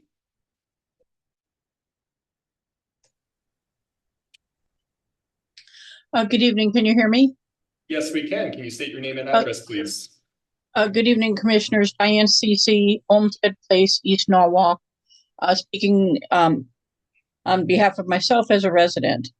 I actually came prepared tonight. I wanted to address the commissioners and the public as well regarding special permit considerations down the road. But I think I'm understanding now that either when I joined the meeting tonight a little bit later, just before I came on, that the applicants had subsequently changed two of the major items, a hotel special permit use and the amphitheater. So, and I know that staff can't answer me, but just procedurally, there's a different application before you. And now if they're withdrawing that, does that then make this a new special permit application? That this was withdrawn at the last minute. But now I want to speak to that anyway, because a few people who spoke earlier and just the woman who spoke now, someone mentioned this being tantamount to being the cart before the horse, to do the special permit that gives the zone designation. And I really do agree with that. I think that the evaluations that would need to be done for any of the uses in that grid should be done beforehand and then taken into account as to what that zone should be versus making the designation now. I think Ms. Lauricella even called it clever in terms of a means of being able to incorporate things into that zone that then most of those would actually not come back for any review that would require a budding neighbor notification or a public hearing.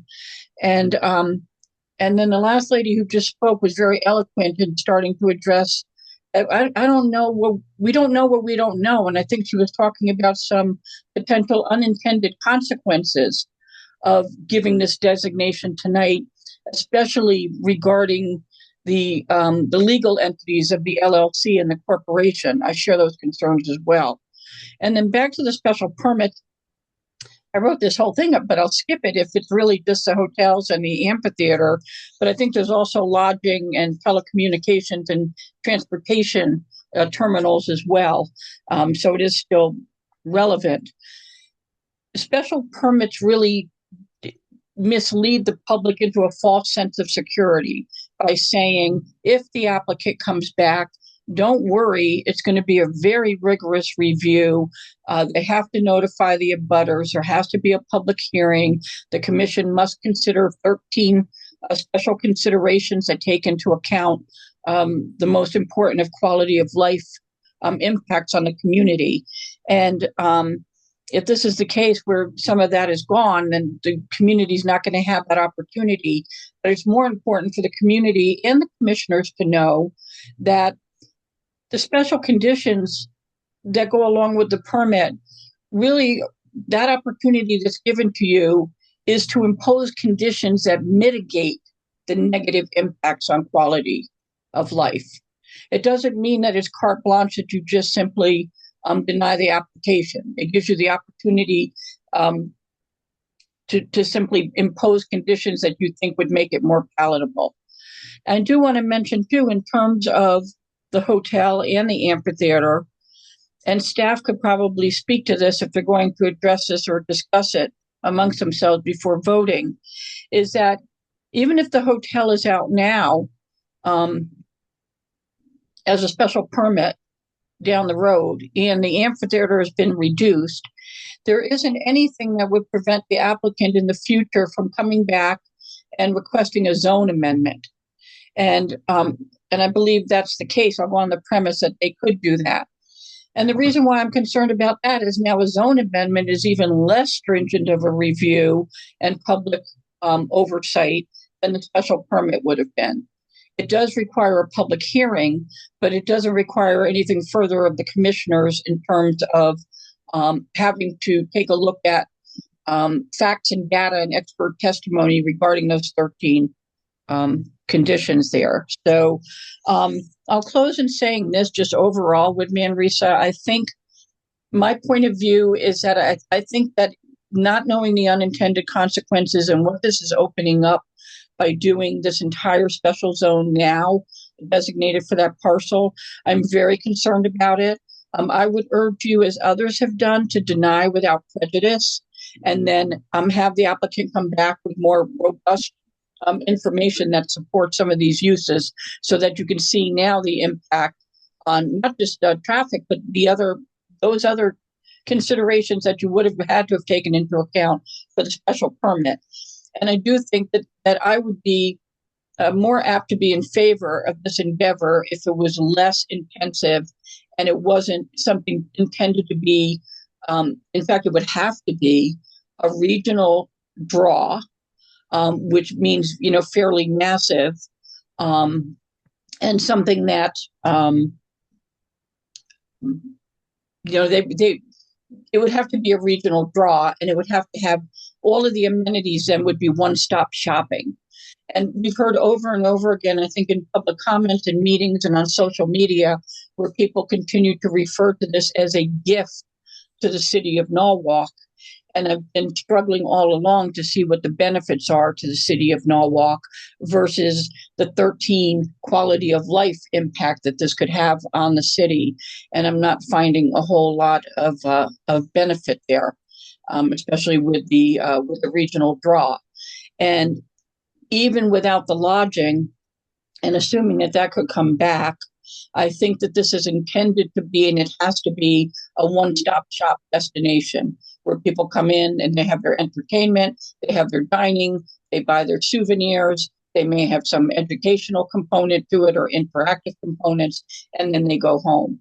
And I think it's a myth that, just like I think with the mall, and I also, it's no secret, I think this about the aquarium as well, that people are going to come in and then either before they go to Manresa or leave it, they're going to go and support our local shops and restaurants, etc. So I will leave it at that, and I thank you very much for your consideration. Thank you. Miguel Frasconi.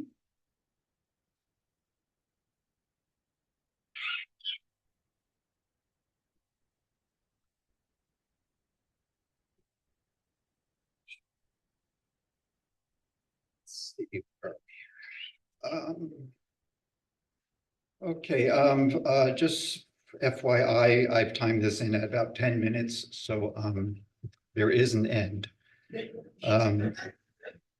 Hi, I'm Miguel Frasconi, and I live at 26 Stock Road in Village Creek, South Norwalk. I have lived in my house parallel to the Manresa Peninsula for 68 years. Every window in my house has a view of the entire peninsula. The entire peninsula, although we put a tree to block the power plant years ago. My parents chose this location to build their ideal home because in 1958, Manresa was an island, and we had a clear view of the Long Island Sound out over the marsh, just like that picture there. By 1965, 4 years after the power plant was built, that area was filled in and our view of the Sound was gone. This view is now, this view is now the construction site for the 44-car parking lot and public bathrooms. Landscaping is promised, but I just heard today that there will be lights on there every night. This will be the first time in the history of planet Earth that there will be lights in this location. I also just want to point out that within 68 years, this view, my view, has gone from an expansive view of the Sound to what will be a well-lit bathroom. I have no problem with sharing the beautiful views I've had my entire life with other folks, but this phase 2 and beyond is not the way to do it. History.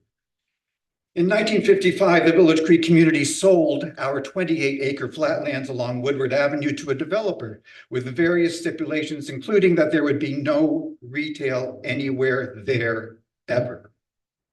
This site is now that 6-building industrial area along Woodward. The wide setbacks and the 1-floor only building restrictions we put in are still active. Even back then, we knew that if that area became a retail destination, it would destroy our quiet residential communities. With these new plans for Manresa, we are now facing an even larger threat than what we potentially faced 70 years ago. At that same time in 1955, Village Creek took a few acres of that industrial land, and instead of selling it, we gave it to the city with one condition, that it be turned into a public park. And yes, that's the park where the pickleball court and the soccer games are. We trusted the city to do the right thing, and our gift, which involved actually giving up ownership, has turned out well for everyone. Perhaps the McCords would consider giving ownership of the Manresa North Forest to the people of Norwalk. That then would be an actual gift.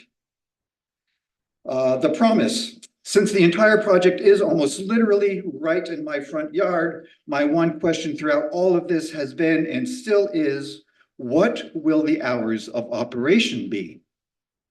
At the first meeting, I was clearly told, we are creating a park for education and recreation, so we will be closed like any park from dusk to dawn. I was relieved, to say the least. I thought, okay, I can get behind a park that's open during daylight hours. Even at the second public meeting, I repeated my question and was again told, it's a park, so its hours of operation will be daytime. Then at the third meeting, one of the speakers speaking to the full crowd said, and the bar by the pool will be a great place to meet your friends for a late night drink. I was shocked. I picked up my jaw off the floor, and at the end of that meeting, I stood in line to have a word with Austin McCord, who is always and has always been gracious enough to remember my name. I said, I've been told for quite a while that the park will be closed at dusk. Why did one of your guys just say it would be open for late night drinks? Mr. McCord replied very clearly, we will be keeping regular park hours. I later did a search for regular park hours, and there are a few state and regional parks that say open until 11, but that's very rare. Even then I thought, okay, 11 p.m. is workable, as long as it's a total gate closed, all lights out at 11 p.m. every night. 8 p.m. would be better, but I can be a good neighbor and be okay with 11. As an aside, you know, it's never a good thing when you have to Google someone's answer to find out what they meant. But I guess even that didn't mean much, because now the request is for overnight stays, and that's, as I wrote this before, with no closing hours. That is simply both unacceptable and unexpected. Commissioners, I implore you to please set a clear and definitive time for a repeating nightly gate closed with all lights out until morning throughout Manresa Wild's complete footprint. I understand that even though you can't set hours of operation for some businesses, setting clear opening and closing time with absolutely no overnight stays is something you are allowed to do within this special zone. In terms of lights, you may want to refer to Connecticut House Bill 6607, Public Act 23-143, also known as the Lights Out Connecticut Bill, as a blueprint for building a new environmentally focused initiative to combat light pollution specific for this new zone, where all lights, except for security, are turned off between 11 p.m. and 6 a.m. daily.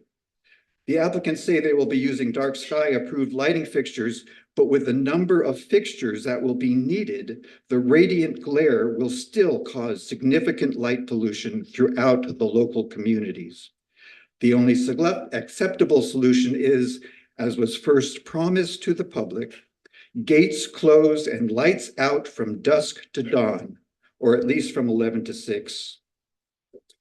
The giant next door, I'm not certain P&Z can regulate food service, but please, no nighttime food and liquor sales.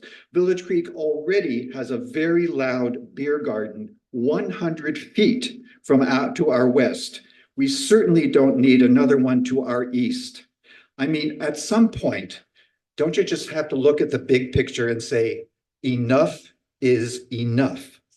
Just because 314 Beer Garden is raking in the dough doesn't mean Manresa Wilds also gets to put profit over neighborliness. Yeah, I'm pissed off about that. I would also implore you to limit the height of any new buildings to 1 floor. There's already a building out there that's almost as big as the Taj Mahal. Once again, enough is enough. You don't need more buildings. The neighbors should not have to go through the same visual assault we endured when the power plant itself was built. In a nutshell, I would like this board to deny everything in this proposal and to ask Manresa Osprey LLC to return with a new proposal where everything but the education and recreation elements are scaled down by half at least. The parking lot should be for students, utilities, and workers only. What is going to kill the local neighborhoods is the traffic. So eliminating private cars from Manresa Wilds is essential. The applicant should come back with a plan for Manresa Wilds that will accommodate no more customers than those who can get there by public buses, private shuttles, and all sorts of ferries.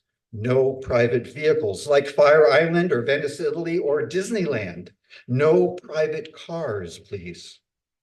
The citizens of Norwalk should not be forced to pay for infrastructure to support what will be, at the end of the day, nothing more than just another private corporation with the resources to manufacture public consent in order to get what they want.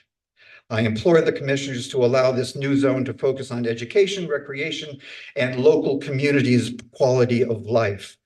Please do whatever you can now to make sure Norwalk's Manresa Peninsula does not become an upscale mall, a fancy resort for boaters, or an entertainment complex with insatiable traffic needs, neither while the McCords continue owning it, nor after they inevitably sell it. Thank you for your time. Thank you.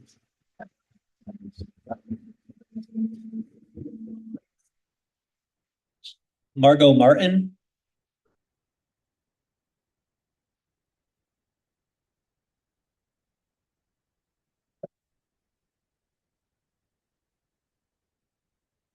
Hello, can you hear me? Yes, we can. Yes. Okay, I've scratched out a whole lot of stuff here. It's all over the place, but I'll do my best. My name is Margot Martin. I live at 19 Yost Street. I am a 4th generation Norwalk, and I love Norwalk. Commissioners, your decision is governed by Article 8 of the Norwalk zoning regulations. The special permit standards require you to determine whether this This proposed protects public health and safety and welfare, whether it is adversely affects the neighborhood properties, whether the intensity of use is appropriate, whether the traffic, parking, noise, lighting, and existing land uses have been adequately addressed, and whether the development within the flood zone has been evaluated. From my perspective, those questions have not yet been answered and are still in limbo. In fact, many of the impacts the commission is being asked to evaluate are no longer hypothetical. They are actually happening. We are already living with hundreds of construction truck trips, heavy equipment, backup alarms, congestion, and construction detours. The infrastructure is already under strain before this project is even built. The sole road leading to the site regularly goes underwater with high tides and storms. The applicant tells you that the noise and lighting will be pushed farther into the site, and that has not been our experience. A large buffer of mature trees has already been removed. Truck headlights from New Access Road shine directly into the neighboring homes. New floodlights at the guard entrance remain on at night and are not shielded downward. Sound carries across the marsh and booms. There is now talk of adding a bus stop circle at the entrance of Manresa, which will add to the headlights shining directly into the homes. I love the buses and shuttles aspect. I love that. Please though, have all access to Manresa happen inside the park and not on the street. Please use the authority entrusted to you to draw a clear line. The community has shown up in droves, and we feel vulnerable and are trusting in you. Protect Norwalk's neighborhoods, protect from overdevelopment, protect its wildlife, protect the community, because with Manresa, please, less is more. Thank you so much.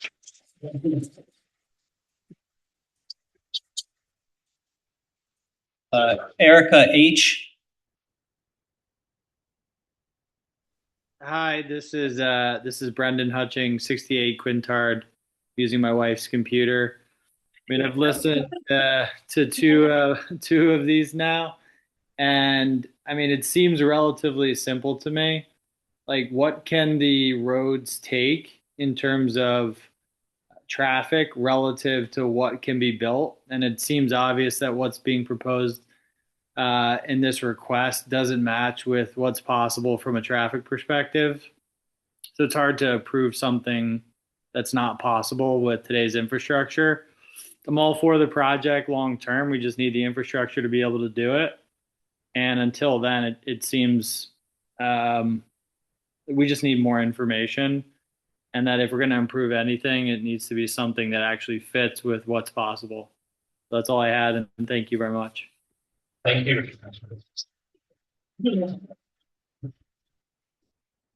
Hal Didner.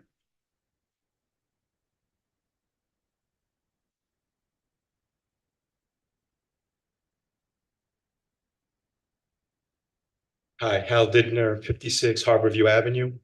So somehow my phone went on to auto record and wiped out all of my notes that I wrote. So I'm gonna wing it, but I'm gonna keep it short because I'm mostly reiterating what I thought were important points tonight. The first point I would just like to emphasize, somebody else mentioned some numbers related to car traffic.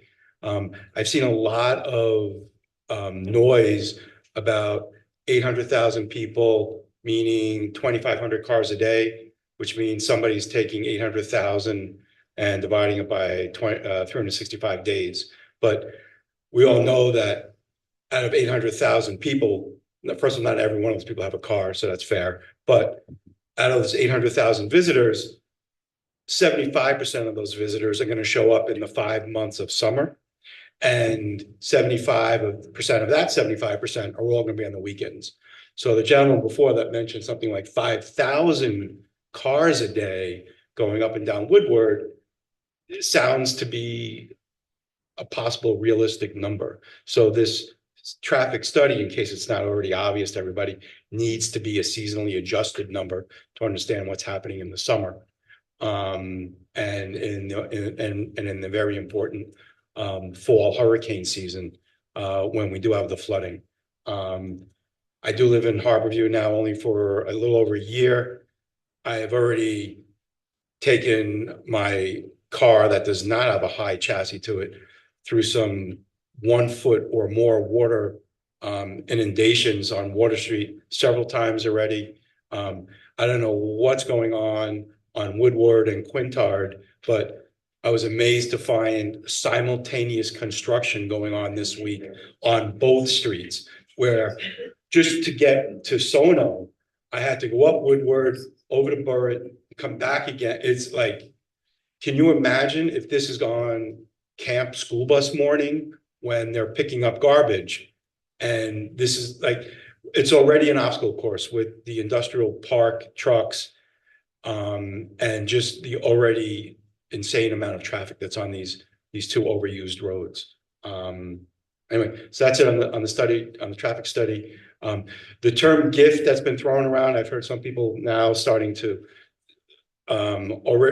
started to come up with the point that I wanted to make. To me, when I think of, and I'm not taking away anything from the McCords, they're brilliant people. They've accumulated a staggering amount of wealth, which is all the power in the world to them, and they get to do what they want with it, and that's beautiful.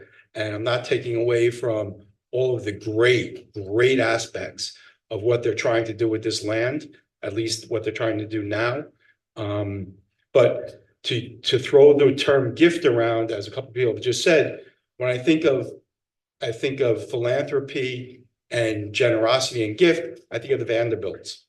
You take land and you turn it over to the municipality and you gift it. And then they derive well, first of all, they take on the liability to run it, and they take on they inherit the revenue and the value of the asset. And the economic analysis of this project is somebody figuring out if all of these people are coming from all over the state and other states to come here for free, and even Norwalk residents coming in for free. What does that mean to Norwalk's revenue generation versus their cost of keeping up calf pasture? Because who's going to go to calf pasture and pay to go to calf pasture when you come here for free? So now all of a sudden Norwalk, town of Norwalk, is operating this beautiful beach, but everyone's going to come to Manresa instead, to a private business and not to our public business. So what is the economic impact of that? I'm just curious.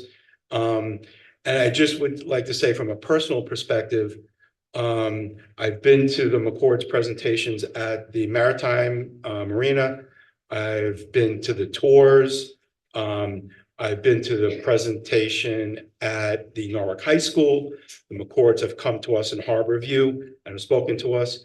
I was so impressed and so appreciative when the water park that I saw when I went to the Norwalk High School presentation was eliminated, and the rooftop bar restaurant with band venue was eliminated, and the hotel was eliminated. They came to us and they talked about this just 2 months ago and said that this was off the table. And now all of a sudden it's on the table again. So, and now it's off the table again, which I'm appreciative for, but I'm concerned on the flip-flopping and what that really means. What is the true, it makes me leery of what the true intent is, unfortunately.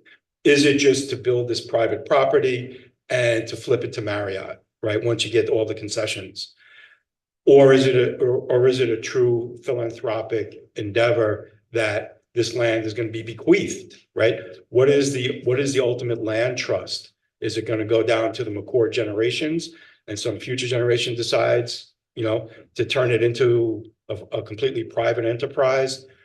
Where does it go? What is the future of this asset, and how is it going to be treated and handled by this very generous philanthropic couple? That's my piece. Thank you.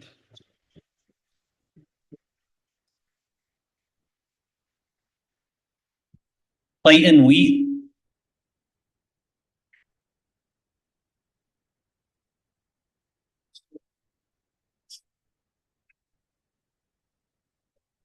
Good evening, commissioners. Neighbors, thank you all for being here on July 29th in the heart of vacation season. My name is Clayton Weed. I live at 5 Dock Road. My property abuts Woodward. When I sat on my patio this summer weekend morning, enjoying my coffee, the sounds of residential traffic on our little 2-lane street occasionally interrupted the pock, pock, pock from the pickleball courts. I tried to imagine the morning rush to Manresa of the intrepid 400 who set out early to fill the available parking spots. This, of course, after the staff of 100 and the necessary service vehicles have passed through, and before the rush of taxis, buses, and Ubers from the train stations, and the scooters and the electric bikes zipping in and out. And I began to wonder about the project because I'd like to be clear about what I knew and what I don't know. And I know what I can see. And I think you do too. I mean, is anyone happy with the traffic? Are you driving around South Norwalk thinking this is lovely? Perhaps we should address the existing traffic problem before adding significantly more stress to the infrastructure. I know it seems like there are frequent water main breaks on Meadow Street with the heavy traffic. I don't know if more traffic and construction vehicles and tour buses, etc., will cause breaks on Woodward, but I do know whose taxes will be paying for it if it does. What I don't know is the effect this traffic will have on emergency vehicles rushing to communities like Harborview and Village Creek. What does the difference mean to a house fire, a heart attack? I know the McCords told us they're conservationists. I grew up making a living in construction and real estate development. I've run heavy machinery, poured foundations, swimming pools, seawalls, renovated, restored brownstones, loft buildings, old federal houses, built recreation centers for veterans, done barns, farmhouses, and colonials.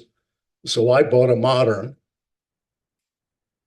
I know property development significantly alters ecosystems through land clearing, resource-heavy construction, and long-term energy consumption.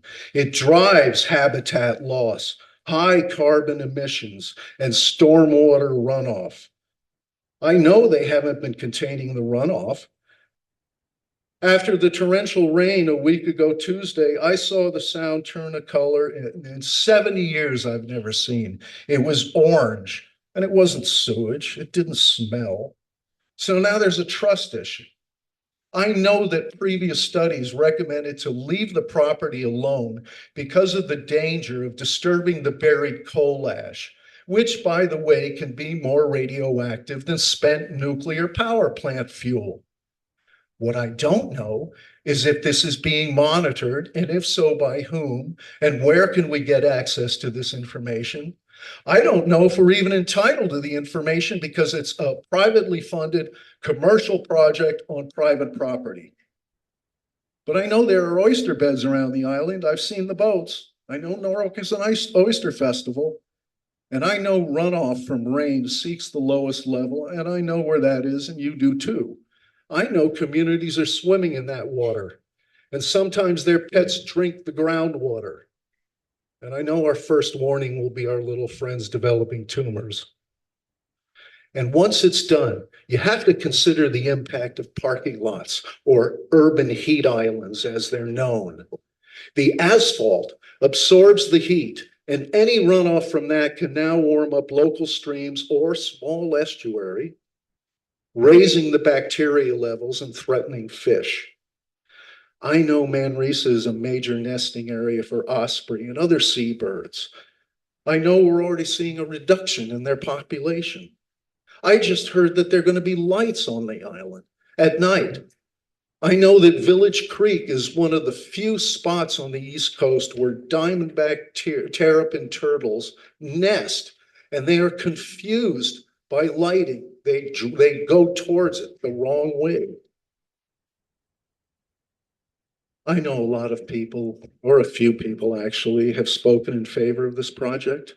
I've heard more people say, wouldn't it be nice if they removed that old eyesore, the power plant? But I know the McCourts like it. I know a spokesperson from the Maritime Center gave a glowing recommendation. What I didn't know was Mrs. McCord is a trustee of the aquarium, and they've made significant donations to the aquarium. There's a lot I don't know, and now we're being asked to trust the McCords. Why? They have paid experts. They put together a superior marketing team. They stay on message that this is a gift to the public. But I know there is a difference between a public park and having public access. This is marketed as a gift to Norwalk, a public space. I know that's not true. It's a privately owned development held in an LLC. And I don't know that all of us in the room have actually read through the zoning changes and have a complete picture of what this development actually is. I know I thought it was nature trails and outdoor classrooms, not brew pubs, hotels, business services, commercial recreation establishments, townhouse theaters, two-story parking lots, a marina with boat and ship storage. I know what my taxes are now. I don't know how this is going to affect my taxes. And I know the difference between a gift and a burden. A gift is given, no strings attached. I can't snatch it away and re-gift it. I know they can flip this property, and in my experience, make quite a profit having persuaded the town to convert this space to a commercial entity. You might say, oh, I wouldn't expect them to do that. But I wouldn't have expected the Franciscan monks to sell this property they were gifted to a power company. Expecting these neighborhoods, Norwalk, and taxpayers to franchise this gift is a burden. Trust is earned. Have they earned it or bought it? And what happens if they sell it? Reject this, please. Thank you. Thank you.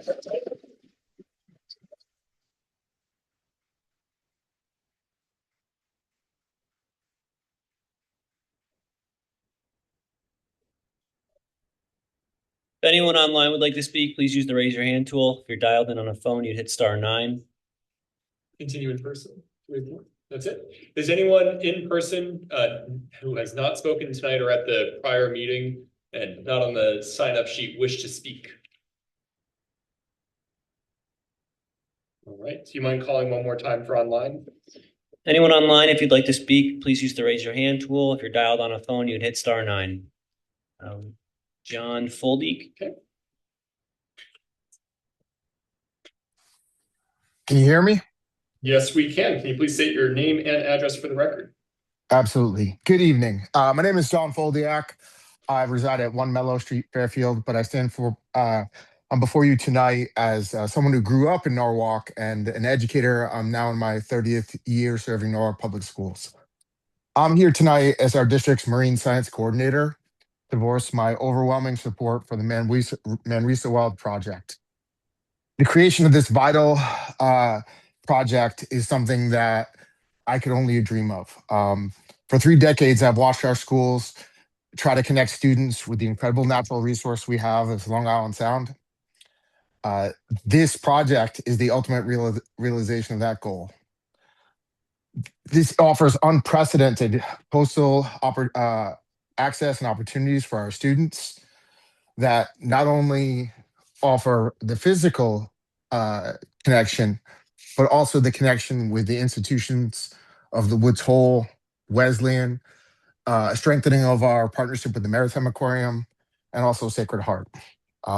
The creation of the RISA Consortium is something that I could only dream of. Our students won't just be reading about ecology and resilience.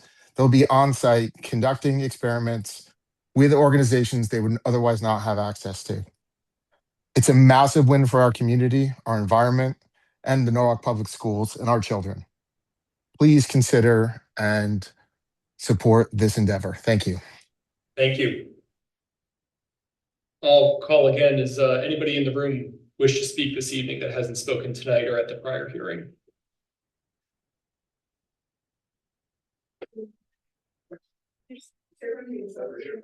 I'll speak to that in a moment. Yep. Oh, please, come on up. Thank you. To answer that question very briefly, yes, we will continue at our next meeting on August 19th. Will be more public comment. Hello, my name is Elizabeth Kimball and I live at 41 Harborview Avenue. Well, this is all anecdotal. It's not statistics or evidence. I have seen a very marked change in the neighborhood that I live in. The forest is no longer thick with life, with animals, with a beautiful vegetation that I've grown to love. The near constant construction, the sound during the daytime nearly never stops. The ospreys, as far as I can tell, have started using bits of industrial waste to make their nests.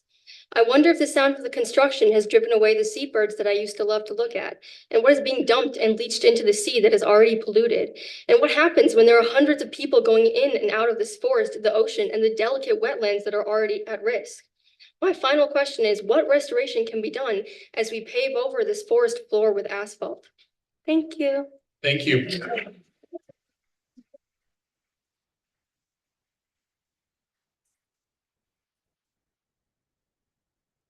Are there any additional folks who wish to speak this evening?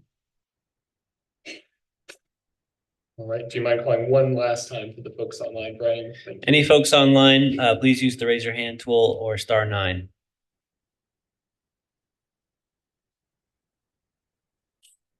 All right, with that, we will close the public comment portion for this evening. As I stated before, we will resume public comment on August 19th at 6 p.m. I believe that meeting will be virtual, so folks can join by Zoom. With that, let's move on to the next, unless commissioners have anything else, let's move to the next item on the agenda. Okay, hearing none, on the agenda. Next is comments of the director. I don't know if Steve is in a speaking position. Brian, do you have anything this evening? No. Okay. Are there comments of commissioners? Question. Sure. Do we have a memo from the applicant concerning what they've withdrawn?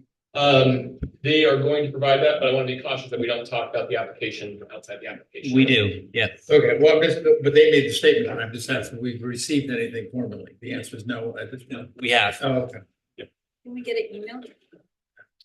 Yeah, I can email it. It's on the page too. Yeah. Great. Any other commissioner comments?